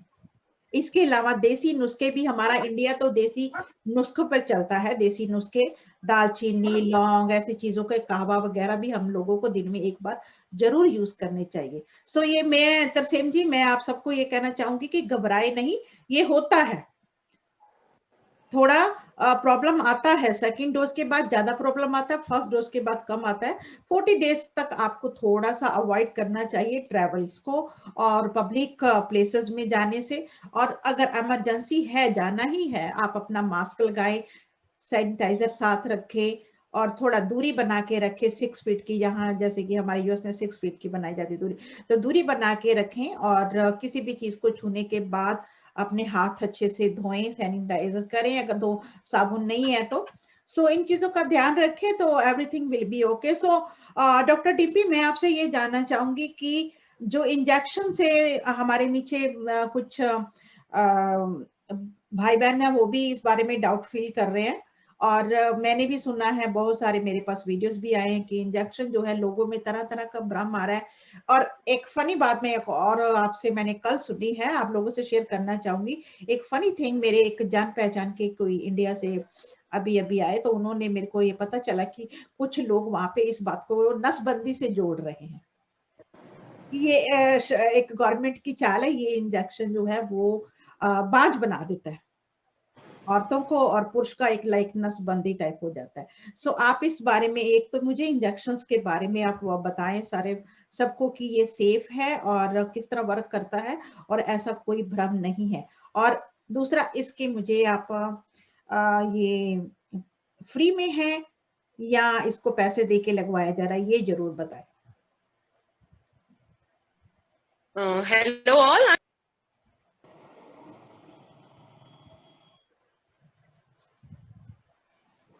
I'm Dr. Dimpy. Hello. हाँ जी, Hello. आ रही है आपकी आवाज आ रही है। Sorry, थोड़ा सा नेटवर्क प्रॉब्लम हो गया। So I'm Dr. Dimpy. I'm healthcare worker from Tri-City. Thank you Preet ma'am ये प्लेटफॉर्म देने के लिए, एंड थैंक यू ऑल। आप सबने बहुत अच्छी तरह से कोरोना के बारे में, इसके इम्पैक्ट के बारे में, इश्यूज के बारे में बहुत अच्छे से डिस्कस किया। प्रीत मैम ने जो मुझे कोविड वैक्सीन के बारे में पूछा, मैं उसके बारे में बताना चाहूंगी कि डेफिनेटली कोरोना वायरस को ऑलमोस्ट 1.5 ईयर हो गया है। 2019 नवंबर में शुरू होके आज हम 2021 अप्रैल में हैं। So almost 1.5 year. Lakhs of lives हमने मतलब लॉस की हैं। बहुत लोगों ने अपना परिवार, ठीक है, अपना परिवार खोया है इसमें। एंड प्रॉब्लम कम होने की जगह सिर्फ बढ़ी है, इम्प्रूव होने की जगह सिर्फ ये और ज्यादा वर्ड्स हो रही है। तो ऐसे में मतलब कि डेफिनेटली हम कहते हैं prevention is better than cure always, ठीक है। तो प्रिवेंशन के लिए हम लोग मतलब कि हमें बहुत सारे मतलब वेज बताए गए हैं, जिसमें कि मतलब यूज ग्लव्स, ठीक है, ग्लव्स वगैरह यूज कीजिए, मास्क यूज कीजिए, हाथ को बार बार धोइए, सैनिटाइज कीजिए, सोशल डिस्टेंस फॉलो कीजिए, ठीक है, पब्लिक गैदरिंग्स मत कीजिए। और आज का टॉपिक पॉलिटिक्स एंड इन सब चीजों के साथ में है। बट मैम ने मुझे वैक्सीनेशन के बारे में पूछा, तो सबसे पहले मैं इसी के बारे में बात करना चाहूंगी। So vaccination is not a treatment, definitely it is like a prevention measure. इसका मतलब ये भी नहीं है, ट्रायल्स हुई हैं बहुत, हम पिछले 1 साल से ट्रायल्स कर रही हैं और ये वैक्सीनेशन काफी वेट के बाद आज हमारे सामने है। बहुत लोग इनको ले रहे हैं, वैक्सीनेट हो रहे हैं, बट र्यूमर्स भी बहुत सारे हैं, बहुत लोग डरते भी हैं इस वैक्सीनेशन को लेने से, राइट। तो वैक्सीनेशन आई विल से सबसे पहले कि ये सेफ है, बहुत सेफ है। जो भी र्यूमर्स आप सुन रहे हैं कि वैक्सीनेशन सेफ नहीं है, इससे साइड इफेक्ट होते हैं, और जो मैम ने अभी नसबंदी है ये सब चीजें बोली हैं, डेफिनेटली ट्रू नहीं है, इट्स नॉट करेक्ट। ये बहुत सेफ है, हर किसी को लेना चाहिए। ऐसे कोई साइड इफेक्ट्स, ये बंदे के इम्यून सिस्टम पे डिपेंड करता है। जैसे कि प्रीत मैम ने बहुत अच्छे से बताया है कि it is also kind of virus की जो बॉडी में जाता है, अंदर जाके जगह बनाता है, टाइम लगता है, डेफिनेटली कुछ सिम्टम्स आते हैं, बट उसके बाद उस चीज का फायदा ये है। और वैक्सीनेशन का मतलब ये नहीं कि आपको कोविड या कोरोना नहीं होगा, वैक्सीनेशन होके आप सेफ हो गए हैं, बिल्कुल 100% सेफ हो गया, आपको कभी कोरोना नहीं हो सकता, ऐसा भी नहीं है। कोरोना आपको फिर भी हो सकता है, इसका मतलब ये नहीं है कि वैक्सीनेशन के बाद आप मास्क नहीं पहनेंगे, आप सोशल डिस्टेंसिंग फॉलो नहीं करेंगे, या अपने आप को क्लीन एनवायरनमेंट नहीं रखेंगे, पर्सन के साथ आप इजिली इंटरेक्ट कर सकते हैं। No, it's like that. Vaccination के बाद भी आप सेफ्टी मेजर्स लेने पड़ेंगे, राइट। हाँ, कोरोना हो सकता है, बट उस इम्पैक्ट है, कोरोना वायरस का इम्पैक्ट है वो बहुत मतलब लेस होगा। जैसे कि जो वेव 2 अभी आई है, तो आई विल से कि पिछले 1.5 साल में this is for first time as a health care worker कि आई एम रियली स्केयर्ड। जो सिचुएशन है, दिल्ली से अरुणा मैम है मेरे, हमारे साथ हरियाणा से भी शिल्पी मैम है, सिचुएशन है। मैं आपको थोड़ा सा सिचुएशन के बारे में बताना चाहूंगी। I am a health care worker, hospital में काम करती हूँ मैम, एंड दिल्ली में अरुणा मैम बहुत अच्छे से जानती होंगी कि 1 in 10 person is suffering from corona, मतलब कि हर घर में पेशेंट है। अगर एक भी कोरोना पेशेंट आएगा तो पूरी इम्पैक्ट करेगी, फैमिली करेगी, नेबर्स करेंगे, नेबर्स हैं, रिलेटिव्स हैं, आपके कोलीग्स हैं जहाँ पे ऑर्गेनाइजेशन काम है, तो बस आगे आगे फैलते जा रहा है। मे भी हमारी सोसाइटी मतलब कि प्रिवेंशन नहीं ले रही है, मेजर्स नहीं ले रही है प्रोटेक्ट करने से, उनको जो अलार्मिंग सिचुएशन है आज की वो समझ में नहीं आ रही है। They are not serious at all.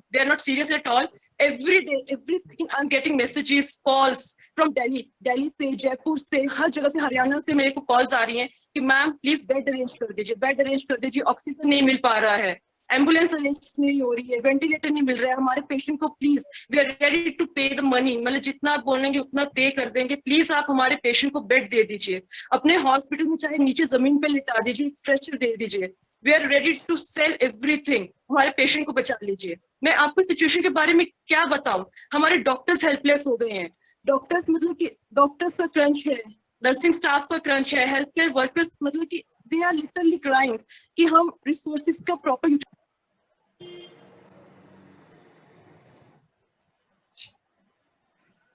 Sorry actually call आ गया था बीच में। सिचुएशन इतना अलार्मिंग है कि इंडिया मतलब कि एक सेकंड लार्जेस्ट पॉपुलेशन है वर्ल्ड में, ठीक है, इतने लोग हैं, पॉलिटिकल सिस्टम यहाँ पे डेमोक्रेटिक कंट्री है, कुछ भी नहीं कर पा रहा है, ठीक है, लोगों को बचाने के लिए इतनी ज्यादा वर्स्ट कंडीशन हो गई है। रिसोर्सेज मतलब जैसे पहले हम बात कर रहे थे, अरुणा मैम ने बताया, ठीक है, सर ने बताया कि ऑक्सीजन हम लोगों ने बाहर सप्लाई किया, जब मालूम था कि सेकेंड वेव वहां पे शुरू हो गई है, दूसरी कंट्रीज में इतनी प्रॉब्लम आ रही है, तो हमारी कंट्री में तो वही प्रॉब्लम आना था जब पॉपुलेशन हमारा इतना ज्यादा है। तो हमने पहले से ध्यान क्यों दिया? पॉलिटिक्स की जब हम बात करते हैं तो वी टॉक की डिसीजन मेकिंग प्रॉपर हो, रक्षक मतलब बनाए जाते हैं कंट्री के, मतलब जनता जो है, सोसाइटी जो है, वो अपने लीडर्स को चूज करती है। क्यों चूज करती है? क्योंकि मतलब दे थिंक कि हाँ कोई 1000 लोगों में से, ये लाखों लोगों में से एक बंदा ऐसा है कि जिसको हम अपने ऊपर बिठाएंगे, सोसाइटी का लीडर बनाएंगे, तो वो हमारे लिए अच्छे डिसीजन ले पाएगा, एक प्रॉपर मतलब कि रिसोर्सेज है उनका यूटिलाइजेशन कर पाएगा, अच्छे से फैसला लेके जनता को जो इश्यूज आ रहे हैं उनसे बचा पाएगा, ठीक है। तो जो सिचुएशन की मैं बात कर रही थी, इट्स टू वर्स। जो दिल्ली के लोग हैं वो ट्राई सिटी में आ रहे हैं, पंजाब में आ रहे हैं कि उनको यहाँ पे हॉस्पिटल में बेड मिल जाए। हॉस्पिटल्स मतलब कि इतने लोग हैं, हॉस्पिटल्स हमारे पास कम पड़ रहे हैं, ठीक है, हॉस्पिटल में स्टाफ कम पड़ रहा है, डॉक्टर्स कम पड़ रहे हैं, उसके बाद रिसोर्सेज बेड्स नहीं मिल रहे हैं, ऑक्सीजन नहीं मिल रही। क्यों हो रहा है? क्योंकि आई थिंक हमारा पॉलिटिकल सिस्टम कहीं ना कहीं फेल हो रहा है। एंड इंस्टेड से पॉलिटिक्स में यही सिर्फ यही एक रह गया कि हाँ दो से ज्यादा पार्टी से आपस में खड़ी होंगी, लड़ाई करेंगे, ठीक है, उसमें से एक पार्टी जीतेगी, उसको सीट मिलेगी, उसको चेयर मिलेगी। किस लिए वो चेयर दी गई है? To take the best of the decision that is in the best interest of the people. एक अच्छे फैसले, एक अच्छे डिसीजन लेने के लिए उनको वहां पे बिठाया गया है। यहाँ पे ये सिचुएशन लड़ने की नहीं है कि आपस में हम लड़े और एक दूसरे से बेटर अपने आप को प्रूव करें और जीतने की कोशिश करें। 1 और 1 11। आई थिंक इस टाइम सब पॉलिटिकल सिस्टम्स को, पार्टीज को मिलके सिर्फ ये सोचना चाहिए कि ये कोरोना की सिचुएशन जो इस वर्ल्ड में आ गई, 50% मतलब वर्ल्ड की पॉपुलेशन, इंडिया की पॉपुलेशन खत्म होने के बारे में है, तो उसको कैसे बचाया जाए, इससे बाहर कैसे आया जाए, हम सबको इसलिए पॉइंट तो ये अच्छा है, सबको लेना चाहिए। डेफिनेटली सिम्टम्स आते हैं। I am health care worker, सबसे पहले वैक्सीनेशन हेल्थ केयर वर्कर्स को लगाया गया, क्योंकि जो डॉक्टर्स एंड नर्सिंग स्टाफ है वो डायरेक्ट कोरोना पेशेंट्स के कांटेक्ट में आ रहे हैं, तो वो सबसे ज्यादा सफर कर रहे हैं। तो हम लोगों ने जब ये वैक्सीनेशन लगाया, डेफिनेटली 2 डोजेस लगते हैं at the gap of 1 month to 1.5 month।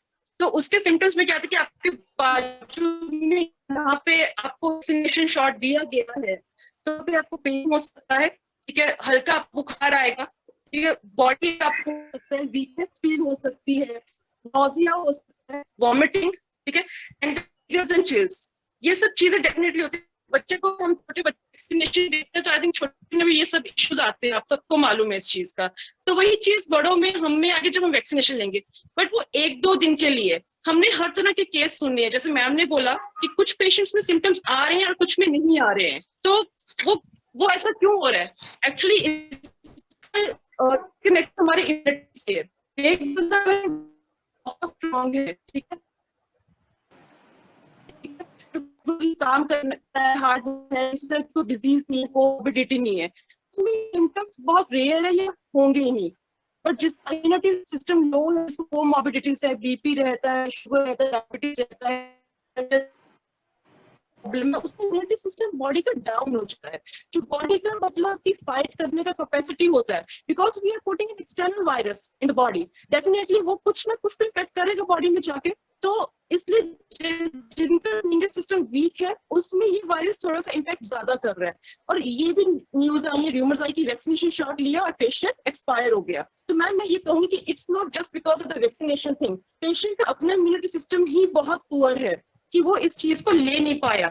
अगर फॉर एग्जाम्पल उसने वैक्सीनेशन शॉट नहीं लिया तो इतना स्ट्रॉन्ग है, सेकंड सो स्केरी, मतलब कि हम लोग पेशेंट को जैसे देख रहे हैं। पहले जो पिछले साल कोरोना आया था डेफिनेटली मोर्टेलिटी रेट था बस, बट इस बार जो मोर्टेलिटी रेट है it's too high and patient को हम 2 दिन में you must have heard about the news कि 32 इयर्स की हेल्दी लेडी, उसको हमने 2 days में लूज कर दिया। First day she was completely okay, she was just having slight fever and उसके बाद उसको एडमिट किया गया एंड सेकेंड डे उसका 80% लंग्स तक मतलब प्रॉब्लम पहुंच गया था वायरस। तो यू कैन सी कि ये जो स्ट्रेन आया है कोविड का, कोरोना का, कितना ज्यादा स्ट्रांग है कि 2 दिन में उसने 80% लंग्स उस हेल्दी लेडी के, 32 इयर्स लेडी के इम्पैक्ट कर दिया। Third day that patient expired, the 32-year-old lady expired because of coronavirus, the healthy lady. So इससे हमें पता चलता है कि ये स्ट्रेन कितना ज्यादा डेंजरस है। तो जिनका सिस्टम वीक है, इम्यूनिटी वीक है, अगर वो वैक्सीनेशन नहीं भी लेंगे तो they're definitely going to suffer because of this coronavirus, अगर वो प्रिकॉशंस लेंगे। आज हम घर में भी बैठे हैं ना मैम, हम कितना भी प्रिकॉशनरी मेजर लें, ये corona virus is like it has spread like anything, ये बहुत बुरी तरह से फैल गया है। शायद उसका रीजन जो आप ये कह रहे हैं कि पॉलिटिशियंस हमारे उतने रिस्पॉन्सिबल नहीं है, they have forgotten their duties, they have forgotten there responsibilities, कि उनका काम क्या है, उनको किस लिए हमने उस चेयर पे बिठाया है, हमारे ऊपर बिठाया है, एक उनको राइट दिया है हमने कि वो हमारे लिए डिसीजंस ले। आई थिंक वो ये सब चीजें भूल गए हैं, अपने कुर्सी के लालच में भूल गए हैं, या ठीक है सत्ता में आना है, जैसे भी आप बात कर लो। अगर आई थिंक बहुत ज्यादा रिस्पॉन्सिबल हो जाए तो आई थिंक जो हमारी सोसाइटी है उन्हीं पॉलिटिशियंस को फॉलो कर रही है, उन्हीं लीडर्स को फॉलो कर रही है। अगर वो ज्यादा रिस्पॉन्सिबल होंगे, जो वो इंस्ट्रक्शंस देंगे, आई थिंक कुछ वो रूल्स बनाएंगे, ठीक है, कुछ वो एग्जीक्यूट करना चाहेंगे तो वो कर सकते हैं, because the society will listen to them. तो again coming back to that कि अगर वो वैक्सीनेशन हम नहीं भी दे रहे तब भी पेशेंट एक्सपायर हो सकता है। अगर वो वैक्सीनेशन को नहीं झेल पाया तो वो कोरोना वायरस को कैसे झेलेगा? तो ये चीज बिल्कुल गलत है कि वैक्सीनेशन के कारण कोई नुकसान पेशेंट में हो रहा है। It's not like that. ये चीज मैं दोबारा से क्लियर करूंगी, ठीक है। तो वैक्सीनेशन का मतलब ये भी नहीं है कि आपको कोरोना नहीं हो सकता, बट हाँ डेफिनेटली आपने वैक्सीनेशन अगर लिया हुआ है तो जो उसके सिम्टम्स हैं, इन केस कोरोना का 1% आपको इम्पैक्ट होता है तो उसके सिम्टम्स बहुत कम होंगे, आपके लंग्स उतनी बुरी तरह से इम्पैक्ट नहीं होंगे, उसका असर जो होगा वो कम होगा, आपके मोर्टेलिटी रेट कम हो जाएगा। हॉस्पिटल में अगर आपका ज्यादा स्टे है वो चीज आपकी कम रहेगी, आप जल्दी से ठीक हो जाएंगे, रिकवर हो जाएंगे। तो I am requesting each and everyone कि सबको वैक्सीनेशन लेना बहुत जरूरी है। उसके बाद वल्नरेबल ग्रुप था, वल्नरेबल ग्रुप मतलब कि जिसके सबसे ज्यादा चांसेस है कि वो इस प्रॉब्लम से सफर कर सकते हैं, जिसमें 45 ईयर प्लस 60 प्लस, जिसमें हमारा एल्डरली ग्रुप आता है, क्योंकि उनका इम्यूनिटी सिस्टम बॉडी का बहुत प्रॉब्लम मतलब बहुत ज्यादा कम होता है, क्योंकि उनमें कोमोर्बिडिटीज प्रॉब्लम्स, बीपी, शुगर जैसी हार्ट प्रॉब्लम्स, किडनी प्रॉब्लम सब कुछ होता है, जो आपके सिस्टम का, बॉडी के सिस्टम का पूरी बुरी हालत कर देते हैं। आपकी बॉडी में उतना पावर नहीं रहता कि आप किसी वायरस या बैक्टीरिया से फाइट कर पाए, ठीक है। तो उस वल्नरेबल को गवर्नमेंट कवर कर रही है, बिकॉज द रीजन बीइंग कि वैक्सीनेशन का शॉर्टेज है, अभी उतना सप्लाई नहीं है जितना उसका डिमांड है। तो आर गवर्नमेंट, ये एक गवर्नमेंट का अच्छा इनिशिएटिव है, गवर्नमेंट चाह मतलब कि डेफिनेटली सब कुछ कर रही है कि वो इस कोरोना के साथ में हम लोग फाइट कर पाए, इससे जल्दी से बाहर आ पाए, राइट। तो हम ये नहीं कह सकते कि वो इतने ज्यादा इरिस्पॉन्सिबल है, कुछ भी नहीं कर रहे हैं। डेफिनेटली अगर पिछले साल हम इस कोरोना को फाइट कर पाए, केसेस कम हो गए थे, like definitely started in the month of March when lockdown जब लगाया गया, तभी एक कंट्रोल था कोरोना के केसेस पे, ठीक है। जब डेफिनेटली जब लॉकडाउन खुला तो केसेस बढ़े, ठीक है, बहुत सारे पेशेंट्स मतलब कि इम्पैक्ट हुए, बहुत हुआ, फैला, एक्सपायर बहुत हुए। उसके बाद डेफिनेटली उसमें पीक डाउन हुआ, अक्टूबर, नवंबर, दिसंबर में ठीक था, बट फिर से हम लोग इरिस्पॉन्सिबल हुए, हम लोगों ने ध्यान नहीं रखा, प्रिकॉशंस नहीं लिए, तो वो केसेस फिर से पीक हाई हो गई। अब हर हॉस्पिटल फिर से भरा हुआ है, ऐसे भरा हुआ है कि बेड्स नहीं है, जगह। मैडम म्यूट हो गया, म्यूट। आपका वैक्सीनेशन वाली चीज ये बहुत अच्छी है, हमें हर एक को कवर करना है। 45 और 60 को कवर करने के बाद अब बोला गया है कि 1 मई से 18 से लेके जो एल्डरली एज ग्रुप है उन सबको कवर किया जाएगा, जो बहुत ही अच्छी चीज है। एंड आई विल से, मैं सबको रिक्वेस्ट करूंगी कि मतलब कि सब लोग वैक्सीनेट अपने आप को करें, वैक्सीनेशन वहां ले, ठीक है। किसी को भी हमने एक भी पर्सन कैसे नहीं छोड़ा जिसने वैक्सीनेशन नहीं लिया। That is also precautionary major. This is one of the step कि हम कोरोना को कम कर सकते हैं, कोरोना को जड़ से उखाड़ सकते हैं। तो मैम डेफिनेटली जो आपने क्वेश्चन पूछा था, तो वैक्सीनेशन लेना चाहिए, इसका कोई भी ऐसा साइड इफेक्ट नहीं है। जो र्यूमर्स हैं कि इसका गलत इम्पैक्ट पड़ता है, तो ये सब गलत है। जो नसबंदी वाली आपने चीज बोली है कि गवर्नमेंट है, डेफिनेटली जो लोग डरते हैं वैक्सीनेशन लेने से, जो खुद नहीं लेना चाहते, तो उनको है कि वो दूसरे भी क्यों ले रहे हैं, तो वो चाहते हैं कि कोई भी वैक्सीनेशन न ले। तो दिस इज ऑल फेक, ऐसा कुछ भी नहीं है, ऐसा कुछ भी नहीं है। क्योंकि जिस लेडी ने आई थिंक वैक्सीनेशन ली है, आई हैव मेनी एग्जाम्पल्स, हम तो हॉस्पिटल में रोज एक एग्जाम्पल देखते हैं। दैट लेडी इज प्रेग्नेंट, मतलब कि वो 2 months प्रेग्नेंट है, ठीक है। तो ऐसा ये बिल्कुल न्यूज गलत है, ऐसा कुछ भी नहीं है, ठीक है। हस्बैंड वाइफ ने लिया, किसने भी लिया। बट एक चीज मैं और बोलूंगी, वैक्सीनेशन के नाम पे जो लोग, जो सोसाइटी गलत चीजें कर रही है, ठीक है, वो भी गलत है। जैसे कि बहुत हॉस्पिटल में देखा गया कि तो बोला गया था कि फ्रंटलाइन वर्कर्स को या हॉस्पिटल वर्कर्स को ही लगाना है, तो उनके नाम पे ऐसे लोग क्यों ले रहे हैं जो फ्रंटलाइन वर्कर्स नहीं है, ठीक है। हमें ऐसी चीजें नहीं करनी चाहिए। हमारी गवर्नमेंट इतनी अवेयर है, उनको पता है कि हर कोई सफर कर रहा है कोरोना से, हमें इसको कर्व करना है, इन्फेक्शन को खत्म करना है, कोरोना को जड़ से निकालना है। तो वो अपने आप अपने लोगों के लिए केयर कर रही है, हर किसी को मतलब कि स्टेप वाइज वो कवर कर रही है। हमें ऐसी चीजें नहीं करनी चाहिए जिससे कि गवर्नमेंट का काम मुश्किल हो जाए। As a society, as a responsible citizen, we have to understand our duty and we have to fight together. We have as a unity, we have to fight together so that हम corona को जड़ से उखाड़ के यहाँ से निकाल पाए। सर इसके अलावा कुछ और आप पूछना चाहते हैं तो प्लीज पूछिए। आई थिंक मैंने वैक्सीनेशन का आपको आंसर दिया। If there is any other question related to vaccination. हाँ, आप इसकी प्राइसेस के बारे में कुछ बात बताएं कि क्या ये फ्री है या मतलब लोगों को पैसे लेके दिए जाए? मैम प्राइसेस के बारे में बोलना चाहूँ, नहीं मैं प्राइसेस में आपको बता रही, जो इंडिया का सिस्टम, जो हमारा यहाँ का सिस्टम है, सिविल हॉस्पिटल में, गवर्नमेंट हॉस्पिटल में कोवैक्सीन दी जा रही है या कोविशील्ड दी जा रही है। 2 kinds of vaccine are being given, right. तो बिल्कुल फ्री ऑफ कॉस्ट मैम ये दी जा रही है वैक्सीनेशन।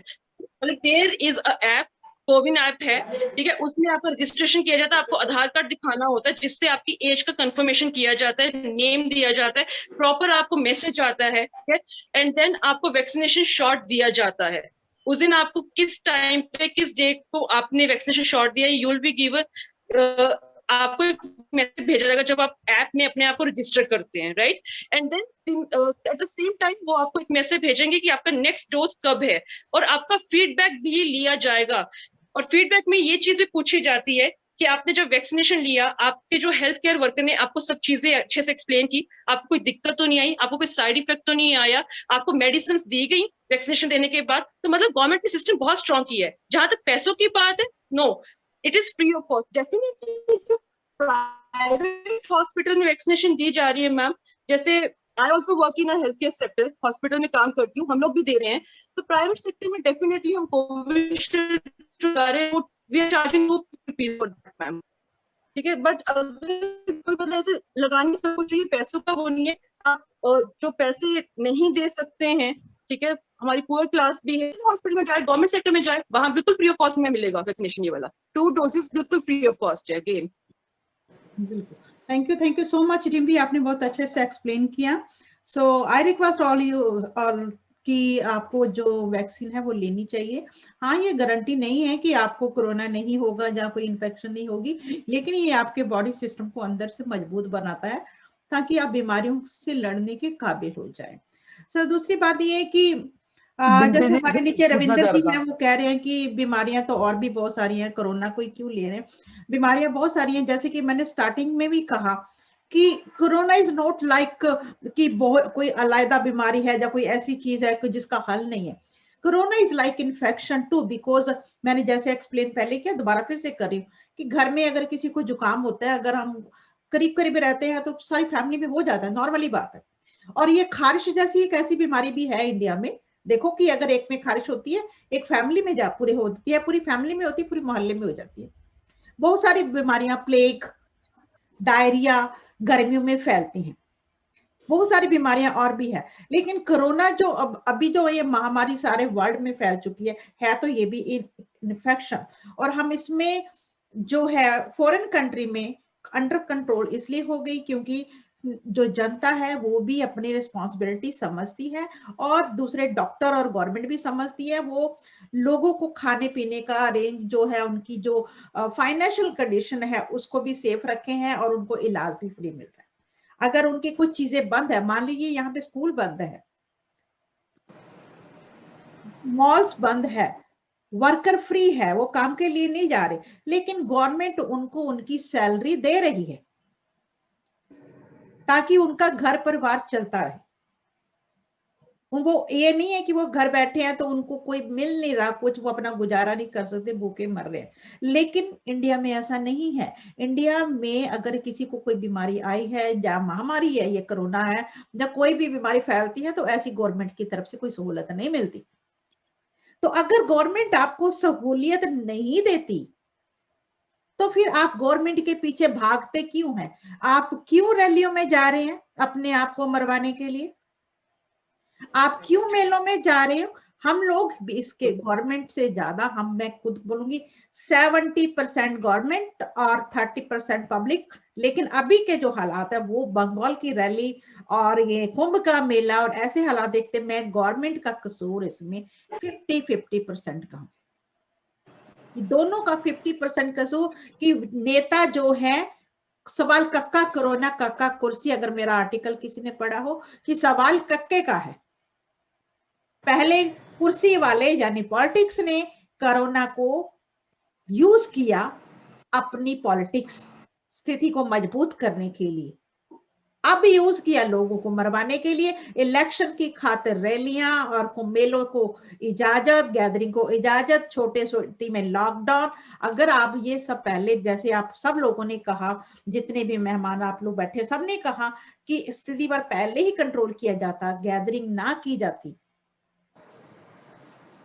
लोगों को सहूलतें दी जाती, लॉकडाउन की बजाय लोगों को समझाया जाता कि हैंड सैनिटाइजर मास्क लगा के रखें, और लोग भी अपनी जिम्मेवारी समझते, तो आज भयानक स्थिति नहीं होती। बीमारियां, रविंद्र भाई जी आप सही कह रहे, बीमारियां और भी बहुत सारी हैं अंदर। हम हर एक बंदे को आज जो हालात चल रहे हैं ना भूखमरी के, हर बंदा अंदर से वीक है, पर्याप्त भोजन नहीं है, चिंताएं हैं, स्ट्रेस है, बहुत ब्लड प्रेशर प्रॉब्लम। सारी वजह क्या है? स्ट्रेस की, चिंता किसकी? घर परिवार चलाने की।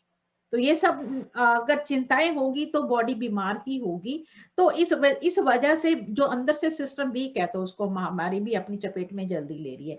तो इसके मैंने जैसे कि कहा कि हमारे इंडिया में तो बहुत सारे आयुर्वेदिक चीजें हैं जिसके द्वारा हम सेफ रह सकते हैं। इसी तरह योगा भी है, और मैं योगा में हमारे पास शशि जी हैं, तो मैं शशि जी से ये जानना चाहूंगी कि आप, हम लोगों ने इस बारे में बहुत बातें कर ली कि इसमें पॉलिटिक्स का, पब्लिक का हाथ है, दोनों का हाथ है, तो लेकिन अभी जो टाइम है डॉक्टर विकास के अनुसार भी जो उन्होंने कहा, हम लोगों को सब मिलजुल के इसका उपाय की ओर जाना है, ना कि लड़ाई की ओर। सो मैं आपसे जानना चाहूंगी, आप कुछ योगा के बारे में भी बताएं कि एक हेल्दी टिप्स दें सबको कि किस तरह से हम अपने इम्यूनिटी सिस्टम को अंदर को इस काबिल बनाएं कि हमें डॉक्टर की, ऑक्सीजन की, दवाइयों की, किसी चीज की जरूरत जहां तक हो सके कम से कम पड़े, और हो सके तो पड़े ही ना। Doctor Shashi. Yes ma'am, yes ma'am. My name is Shashi, मैं मेरठ से हूँ, एक योगा टीचर हूँ। और ये जितना भी कोविड का मैंने सुना, उससे जो सबसे ज्यादा मुझे लगा, उसमें सबसे ज्यादा है हमारा स्ट्रेस। स्ट्रेस हर कोई ले रहा है, और स्ट्रेस एक ऐसी प्रॉब्लम है जिससे अगर आपने महसूस किया हो कि अगर आप एक दिन भी स्ट्रेस लेते हैं तो आपको रात को नींद नहीं आती, और नींद नहीं आती तो आपको बार बार यूरिन जाना पड़ता है। यूरिन जाने का पर्पस है आपका जो डायबिटीज बढ़ जाता है। तो ये एक बहुत छोटा सा एग्जाम्पल है जो मैंने महसूस किया है कि जैसे ही हम स्ट्रेस लेते हैं, वो स्ट्रेस किसी भी रीजन से हो सकता है, और आज तो कोविड इतना बड़ा रीजन है हमारी लाइफ में। तो जैसे ही हमारा डायबिटीज बढ़ता है, वैसे ही हमारे फंक्शंस धीरे धीरे, ऑर्गन्स उसी तरीके से काम करना कम कर देते हैं, और बहुत सारी इसी रीजन से बहुत सारी बीमारियां शुरू हो जाती हैं। तो योग ऐसा तो नहीं है कि कोविड को दूर कर दे, लेकिन अगर हम डेली योग करें और थोड़ा हेल्दी फूड लें, पॉजिटिव रहें, तो काफी हद तक हम इससे बच सकते हैं। मेरे फादर इन लॉ जो कि एक रिटायर्ड प्रिंसिपल हैं डिग्री कॉलेज से, और वो 85+ हैं। उन्होंने कोविड वैक्सीन ली है। वो डेली थोड़ा योगा करते हैं, वॉक करते हैं और हेल्दी फूड लेते हैं। उन्हें किसी तरह की कोई प्रॉब्लम नहीं हुई, जबकि मेरी जो सिस्टर इन लॉ है वो 50+ हैं। उनको वैक्सीन से थोड़ी सी प्रॉब्लम हुई, फीवर आया, थोड़ी सी बेचैनी रही, लेकिन रीजन मुझे एक ही लगा, दोनों ने सेम वैक्सीन ली। एज डिफरेंस काफी ज्यादा था, 85+ और 50+, लेकिन आपने देखा कि मैंने महसूस किया कि उनको किसी तरह की कोई प्रॉब्लम नहीं। आज भी वो प्रॉपर वॉक करते हैं, थोड़ा योग करते हैं, थोड़ी ब्रीदिंग एक्सरसाइज करते हैं, और इसमें सबसे जरूरी है वो पॉजिटिव रहते हैं, किसी चीज की कोई परवाह नहीं करते। जो हो रहा है बहुत अच्छा हो रहा है। फिर वही गीता का उपदेश, जो हुआ अच्छा, जो हो रहा है अच्छा। लेकिन यहाँ हम ये तो नहीं कह सकते योग के कोविड के बारे में कि क्या अच्छा हो रहा है, पर हम अपने इम्यूनिटी सिस्टम को स्ट्रॉन्ग रख सकते हैं, पॉजिटिव थिंकिंग रख सकते हैं, फिजिकली, मेंटली, इमोशनली और साइकोलॉजिकली अपने आप को फिट रखने की कोशिश कर सकते हैं। और अब योग की अगर हम बात करें तो फिजिकली हमें और ज्यादा कुछ नहीं है, यूं तो बहुत कुछ है योग में, लेकिन हम एक सूर्य नमस्कार भी कर लें तो फिजिकली फिटनेस के लिए उतना काफी है।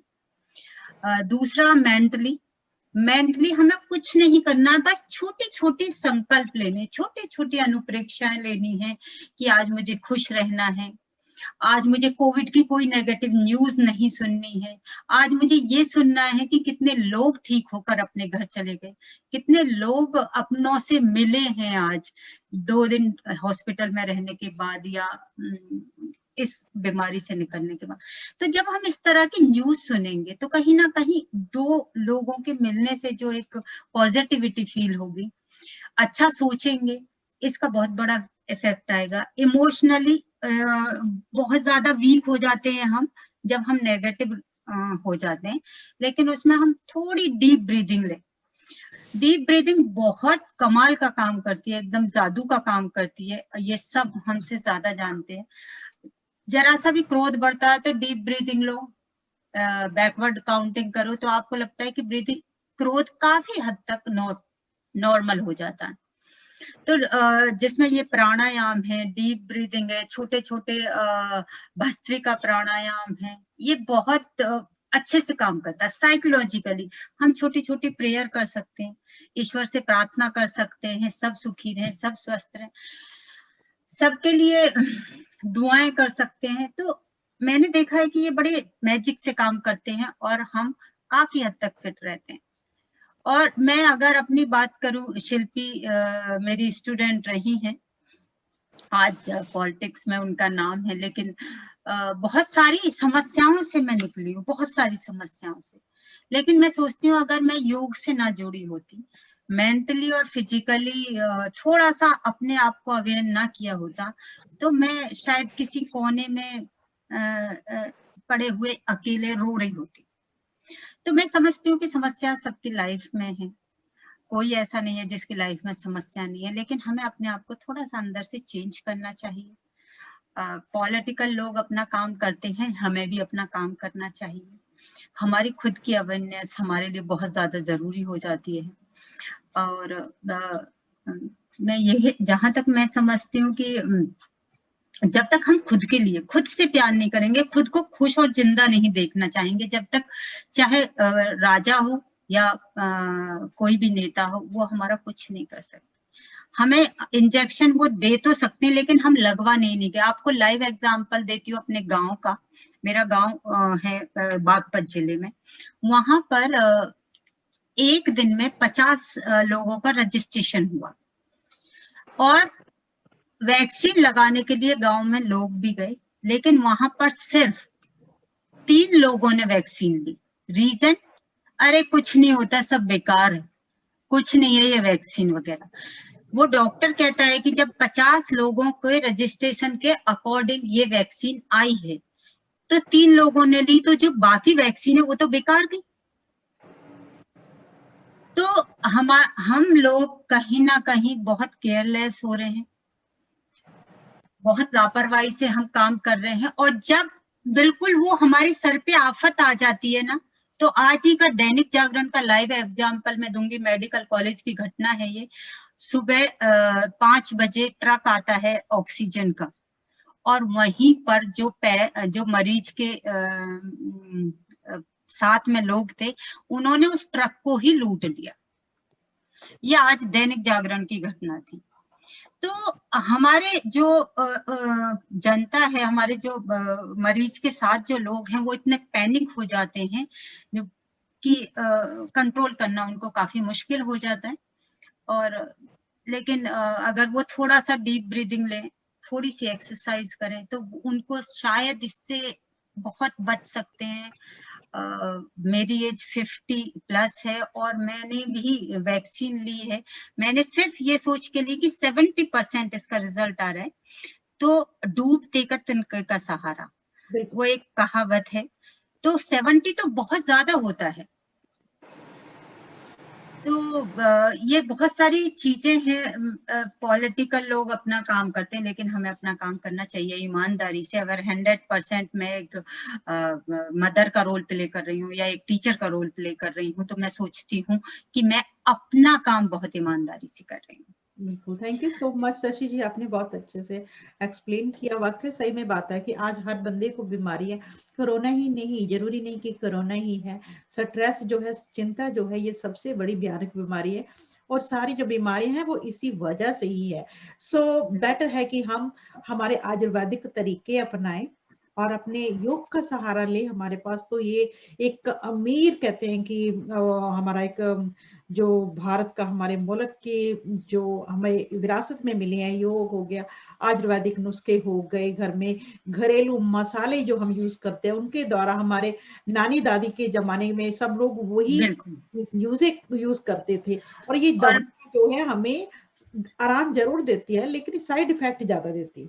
लेकिन बिल्कुल, और मैं समझती हूँ सबसे ज्यादा रिच पर्सन वही है जो हेल्दी है, बिल्कुल, मेंटली भी और फिजिकली भी। सो हमारे पास ज्यादा वक्त तो नहीं है, लेकिन फिर भी मैं अरुणा जी से जानना चाहूंगी। अरुणा जी, आज आपका जो एक न्यूज आया कि गवर्नमेंट ने ये कह दिया कि कोरोना के बारे में ना कोई बात करेगा, ना कोई बोलेगा, और ना कोई लिखेगा, उसको फाइन लगेगा।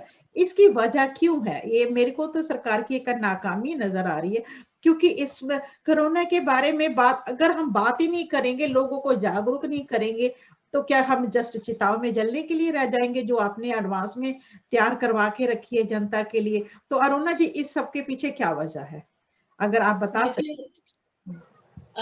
अभी तो ये खबर आई है, मैं जब तक कंफर्म नहीं करती उस पर चर्चा नहीं करती। ये आया है खबर, हो सकता है रात से हो जाए या कंफर्मेशन आ जाए। एक हमारे देश में डिजास्टर मैनेजमेंट एक्ट है, वो 2002 में बना था, कि अगर देश में कुछ इमरजेंसी स्थितियां होती हैं तो लोगों के फला फला फला अधिकार डिजास्टर मैनेजमेंट के प्राकृतिक आपदा के नाम पे या इस तरह से आपके अधिकार छीने जा सकते हैं। जैसे कि अभी भी हमें छीने हुए हैं और पिछली बार भी छीने हुए थे। जैसे बहुतों के हमारे देश में अभी पिछले हाल ही में क्या हुआ था, या पिछले बार भी देख लीजिए कि कोरोना पे जरा सा लिखते थे तो जर्नलिस्ट को जरा सा उसने लिख दिया था कि यूपी के सीएम ने ये बोला, यूपी पे जरा सा ये बोला, उसको उठवा लिया, रातों रात जर्नलिस्ट उठवा के जबरन उठवाए गए, हजारों लोगों को बंद कर दिया गया, सिर्फ यही कि उन्होंने कोरोना के बारे में गलत उस कानून का कायदे से मिसयूज किया गया। आज भी ये अलग बात है कि वो लोग छूट के आ गए और सब ये, तो क्या कहते हैं कि इसको कहते हैं मिसयूज ऑफ द पावर्स। तो प्रधानमंत्री एक शब्द बोला था पिछली बार उन्होंने, आपदा में अवसर।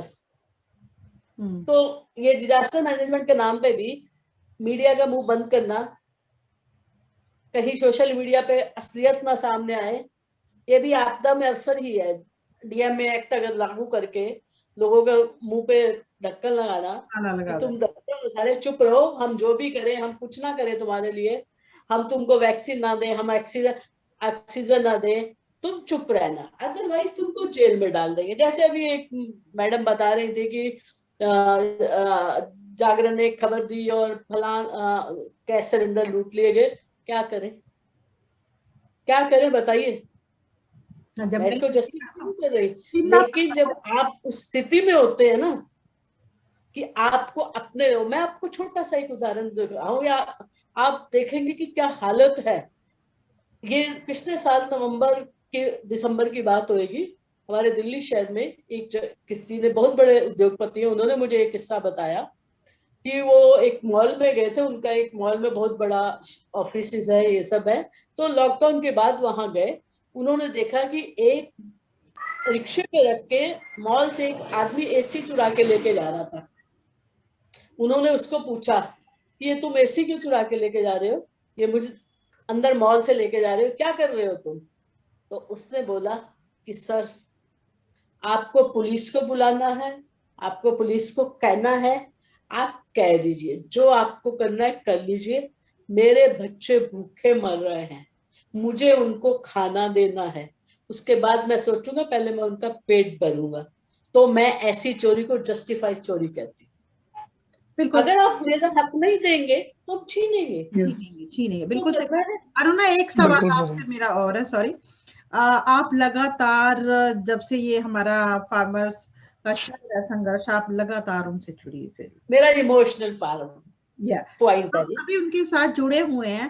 तो जैसा मैंने स्टार्टिंग में भी कहा था कि गवर्नमेंट को चाहिए था पहले वो दिल्ली की गैदरिंग खत्म करती, किसानों को उनके हक देती, उनको भी पता है कि वो गलत कर रही है किसानों के साथ, उनको उनके हक देती, वहां की गैदरिंग खत्म करती, वो भी हंसते खेलते अपने घर परिवार में आते, तो शायद वहां दिल्ली की भी ये हालात ना होते। तो अभी जो इतने हालात बदतर हो गए हैं, तो अभी भी क्या गवर्नमेंट किसानों के हित में कुछ भी नहीं, चुप्पी साधे है? देखिए, सरकार को आपको दो तीन चीजें पर थोड़ा, एक छोटा सा 4 लाइनों में मैं आपको किसान का एक रूप दिखाना चाहती। बस अभी लॉकडाउन हुआ 1 हफ्ता पहले, मेरे इधर नजदीक पड़ता है आनंद विहार, या जितने भी बस अड्डे आप देख लीजिए, प्रवासी मजदूरों की लाइनें लग गई जाने के लिए। वहां लोग जाने को कुछ नहीं मिल रहा, भूखम कई पैदल, जैसे भी पिछले जैसी भी स्थिति हुई लेकिन हो गई। किसानों ने हजारों की संख्या में फूड पैकेट बनाए। सारे किसान नेताओं ने अपील की कि आपको अगर जाने की दिक्कत है आप मत जाइए, आप किसान आंदोलन में आइए, वहां रहिए, आपको खाने की कोई दिक्कत नहीं है। अन्नदाता आपका बॉर्डर, दिल्ली के बॉर्डर पे बैठा है, तो उन लोगों ने आज भी मदद कर रहे हैं, आज भी मुझे खबरें आ रही हैं, आज भी मुझे तस्वीर आ रही है, आज भी लोग बता रहे हैं। और ऐसा नहीं कि आज से ही हो रहा है, मैं जब से आंदोलन नवंबर से शुरू हुआ है, सोचिए दिल्ली का एक बॉर्डर एरिया, अगर दिल्ली को सब लोग जानते हैं तो दिल्ली के बॉर्डर एरिया में सारा का सारा इंडस्ट्रियल बेल्ट है। एक आप इधर गाजीपुर से तो कुंडली आ जाता है, इधर वो दासदा, ये सब पूरा बेल्ट है। उधर ये क्या कहते हैं, सिंगू बॉर्डर पे पूरा इंडस्ट्रियल एरिया, कुंडली, राइल, सारा कुछ है। फिर आप टिकरी बॉर्डर पे जाते हैं, उधर इंडस्ट्रियल एरिया, सारी फैक्ट्रियां बंद हो गई थी। गरीब लोगों को, मैं आपको 50 वीडियो इसका फोटो, मैंने 10 हजारों लोगों से मैंने इस बारे में बात की है, वो उन लोगों को खाना दे रहे हैं किसान और उनकी मदद कर रहे हैं। आप सोचिए कि जो जिम्मेदारी सरकारों की होनी चाहिए कि मजदूरों को, अपने नागरिकों का पेट भरना, वो हमारा आज अन्नदाता बॉर्डर पे बैठ के हमारे लिए कर रहा है। लेकिन अब दूसरी बात जो आपने सवाल पूछा है, सवाल ये है कि मुझे लगता है कि सरकार अपना हथकंडे अपना रही है कि इस आंदोलन को जैसे तैसे खत्म किया जाए। जैसे ऑक्सीजन गैस वाला भी झूठी, उसका वीडियो कैसे वो पूरा वायरल हुआ है, देखिएगा आप लोग, सब अकाउंट में है, कि उनको झूठा करके जनता के खिलाफ उनको ऐसा परसेप्शन बना देना कि ये खिलाफ आंदोलन, या किसान ही नहीं बैठे। लाखों में किसान बैठे हुए बॉर्डर पे, अगर किसी को नहीं दिखता, आंख का अंधा है तो वो अंधा ही रहे, अब कोई फर्क नहीं पड़ता। ठीक है जी। और दूसरा ये है कि सरकार सोच रही है कि कोरोना या और चीजों का बहाना लेके हम आंदोलन को खत्म करें। नहीं, आप किसान का स्वभाव समझिए। किसान साल में 2 बारी उपज उगाता है और 6-6 महीने लेता है। वो अपनी उपज का इंतजार करता है, उसको सहज भाव में अपनी फसल उगाने का, फिर उसको बुआने का, उसको काटने का, सफाई का, उसमें बहुत पेशेंस आप में नहीं होगी। आप किसान के पेशेंस के आगे हार जाओगे, आपको सरेंडर करना पड़ेगा। आप जितने मर्जी हद कर लेंगे, 6 महीने साल, तब भी वो बैठे रहेंगे। मैं इतना कह रही हूँ। लेकिन मेरा बिल्कुल आपने सही कहा Aruna ji, thank you so much. सो हमारा जो समय है काफी ज्यादा हो चुका है, लेकिन चर्चा so thank you everyone, doctor Vikas, Sunil ji, Shashi ji, doctor Dimpy ji, Shilpi ji, Aruna ji, thank you so much. आपने बहुत अच्छे क्वेश्चंस किया, लेकिन मैं निष्कर्ष पर हम लोग यही पहुंचते हैं, चर्चा रही है कि गवर्नमेंट का यानी सरकार का महामारी को फैलाने में पूरा हाथ है।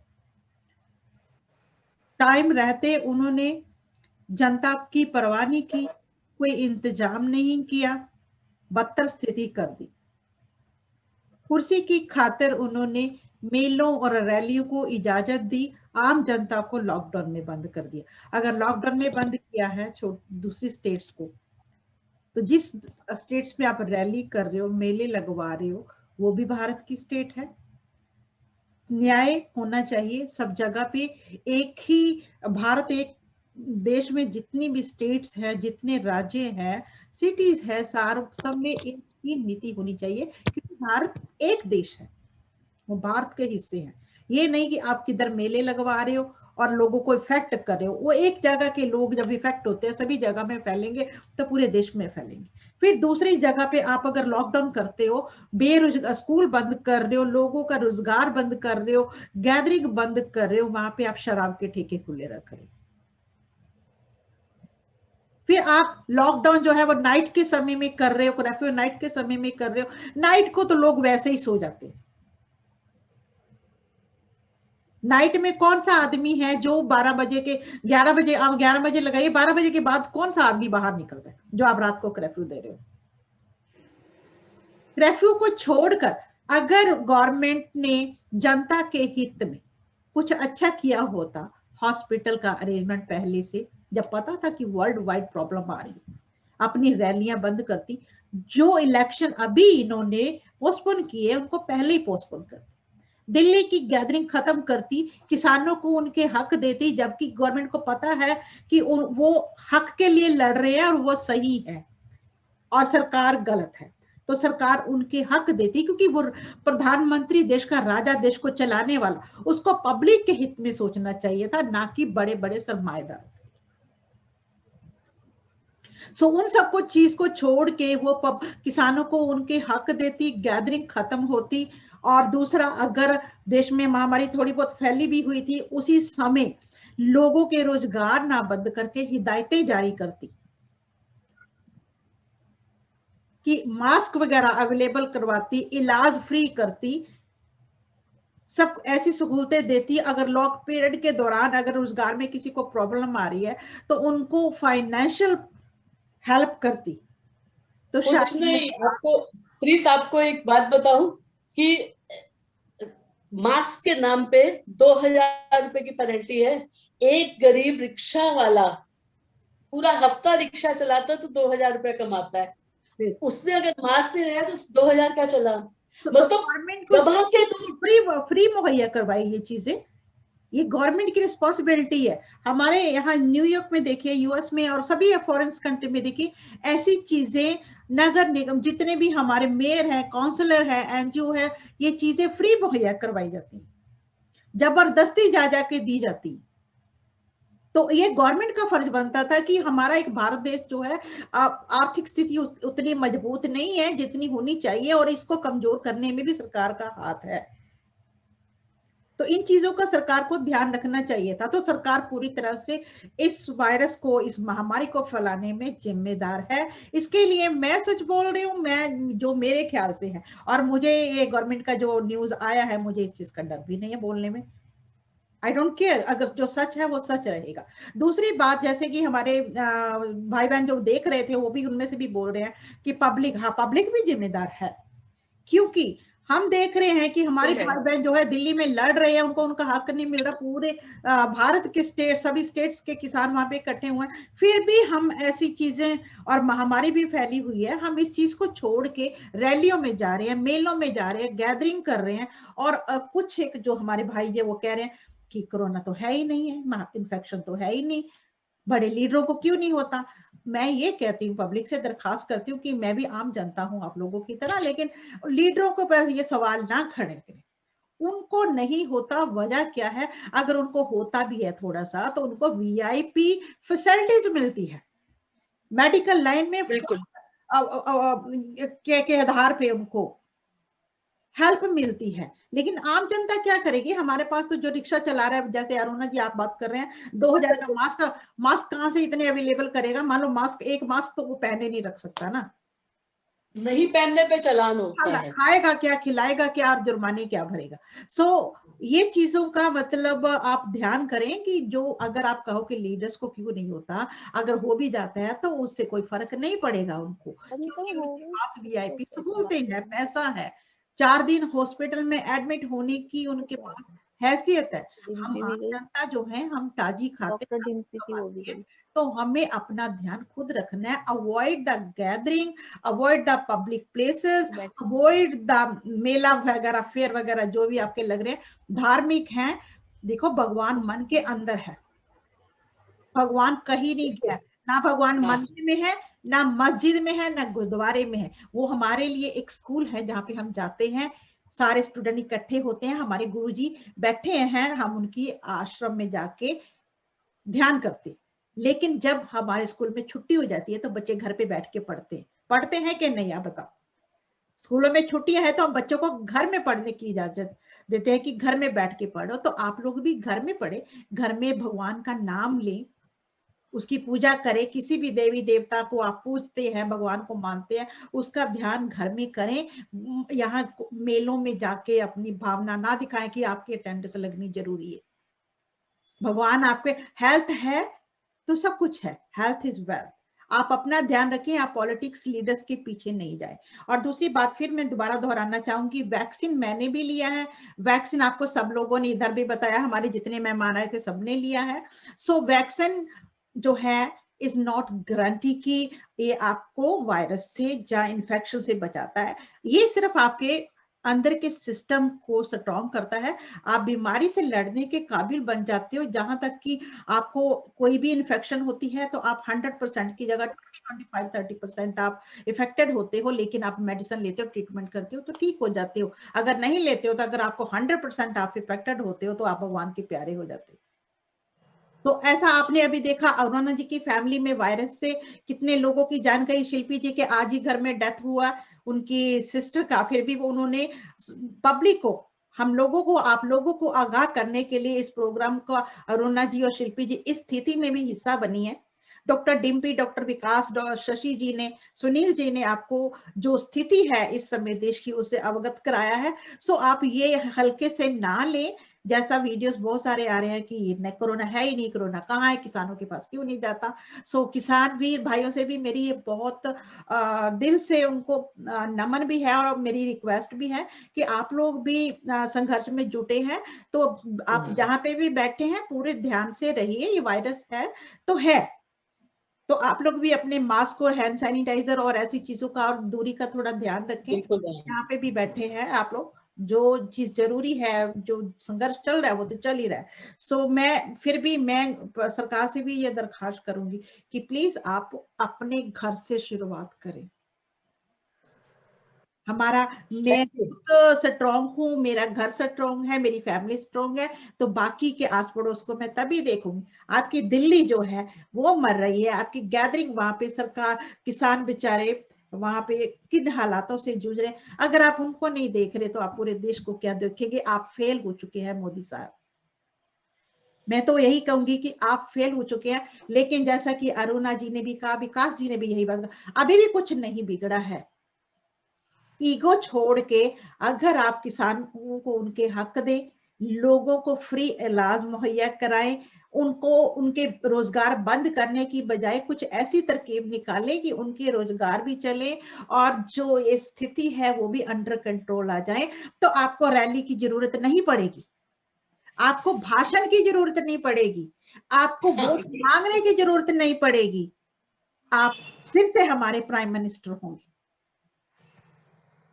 हमारे भारत के लोग किसी भी स्टेट के, चाहे वो मेरे पंजाब के हैं, मेरे हरियाणा के हैं, मेरे यूपी के हैं, गुजरात के, किसी भी कंट्री के जो लोग हैं, हमारी भारत की सभ्यता के अनुसार, मिट्टी के अनुसार हम लोग इमोशनल है। हम लोग तो ऐसे फिसल जाते हैं। तो ये थोड़ा सा प्यार दिखा देता है। तो हमारी ये कमजोरी है जो हम पे जो ब्रिटिश लोगों ने शासन किया, इसी वजह से किया क्योंकि हम बहुत जल्दी पिघलते हैं, मेल्ट हो जाते हैं। तो मोदी जी, अगर आप हम लोगों को थोड़ा सा, हमारे भाई बहनों को मेल्ट करने की कोशिश करें प्यार से, जिनके हक है उनको उनके हक दें, इलाज करवाएं, गरीब तबके का ध्यान रखें। ये सरमाएदारों से भी आप रिक्वेस्ट करें कि भाई बंधुओं, आपके पास बहुत पैसा जो आप लोगों ने हमसे ही कमाया है, फैक्ट्री नहीं लगी है, हम ही ने कमा के दिया आपको, हमारे मजदूरों ने आपकी फैक्ट्री में काम किया, तो इन पे लगाओ भाई। अगर तुम्हारी फैक्ट्री के मजदूर मर जाएंगे, फैक्ट्री का तुम्हारा बाप आके चलाएगा? और उड़ती उड़ती खबर की आपने इलेक्शन के समय सरमाएदारों से पैसा लिया, लेकिन आप वो अलग बात, उस बात को हम छेड़ना ही नहीं चाहेंगे। लेकिन सरमाएदारों की जो हवा हवाई है आपने पैसा अगर पीएम को दिया तो पीएम के देश की जनता से कमा के ही दिया, और आपने बहुत से जरियों से जितना दिया दुगना कमा लिया। किसी से ये छुपा भी नहीं है कि अगर आपने कोई पीएम फंड में पैसा दिया आप लोगों ने, तो आपने किस तरीके से उसको डबल किया, डबल का ट्रिपल किया। सो दरखास्त सबसे है, मेरी जनता से भी, कि अपनी ध्यान रखें। हमारे जितने मेहमान आए हैं, आप देखें किस कंडीशन में आए हैं, वो उनके घर में क्या सिचुएशन है आज, फिर भी आए हैं, तो उनका भी आप प्लीज जरूर उनकी सुने, मेरी भी सुने, कि आप अपना ध्यान रखें, रैलियां अवॉइड करें, मेले अवॉइड करें, पब्लिक प्लेस में जाना जहां तक हो सके अवॉइड करें। बारातें, अमृतसर में कल परसों एक शादी हो रही थी पैलेस में, इतनी ज्यादा गैदरिंग, और शादी बंद करवाएगी। और क्यों भाड़े करे हो भाई शादी? अगर तुम लोगों को पता है कि ये स्थिति है तो शादियां दो लोग जाके भी कर सकते हैं, माँ बाप जाके, लड़की के माँ बाप, लड़के के माँ बाप दोनों जाए शादी करके अपने अपने घर। That's it. सो फजूल खर्ची भी रुकेगी, पैसा सेव भी होगा। ये जो आप गन बजा बजा के वहां डांसर्स के ऊपर वेस्टर्स करते हैं, वो सब भी बचेगा, और आप बीमारियों से खुद भी बचेंगे और लोगों को भी बचाएंगे। तो इन चीजों का ध्यान दें। और गवर्नमेंट से दोबारा फिर रिक्वेस्ट की, अगर आप तक हमारी आवाज पहुंचती है, अरुणा जी आप पहुंचाती हैं मेरी आवाज इस वीडियो के मेरी कहाँ सुनते हैं, हमारी नहीं सुनी जाती। हम तो सरकार तक भी अपनी आवाज पहुंचाते हैं। शशि जी आप अपने सेवा दल तक, तो आप मेरी ये दरखास्त है कि मोदी जी आपको ना रैली की जरूरत है ना भीख मांगने की वोट की, बस आप हमारे इमोशनल। आपका बहुत बहुत आज बुलाने का, और अब बहुत अच्छी चर्चा रही, इसके लिए मैं आपका बहुत बहुत धन्यवाद करती हूँ। आप सबको नमस्कार, आपने बड़े अच्छे से अपने विचार दिए। धन्यवाद। और आप लोग भाई बहन जिन्होंने देखा और जो बाद में देखेंगे, आप पूरा प्रोग्राम जरूर देखिए, तो आपको समझ आएगी कि क्या हमारे लिए जरूरी है, क्या नहीं जरूरी है। और ह्यूमैनिटी के नाते, इंसानियत के नाते और लोक सेवा के नाते प्रोग्राम जरूर शेयर कीजिएगा। फिर मिलेंगे अगले हफ्ते नई चर्चा के साथ। प्रीतनामा टीवी के साथ जुड़े रहिए, अपने चैनल को भी फॉलो कीजिए, पेज को भी फॉलो कीजिए, ताकि जो आपके अगले प्रोग्राम है, अपकमिंग प्रोग्राम, आपको नोटिफिकेशन मिल सके। Thank you so much everyone, God bless you all. जय। ਲੇਟੈਸਟ ਨਿਊਜ਼ ਸਭ ਤੋਂ ਪਹਿਲਾਂ ਆਪਣੇ ਫੋਨ ਤੇ ਦੇਖਣ ਲਈ ਸਾਡਾ ਚੈਨਲ ਸਬਸਕ੍ਰਾਈਬ ਕਰੋ ਅਤੇ ਨੋਟੀਫਿਕੇਸ਼ਨ ਲਈ ਬੈਲ ਆਈਕਨ ਜ਼ਰੂਰ ਦਬਾਓ।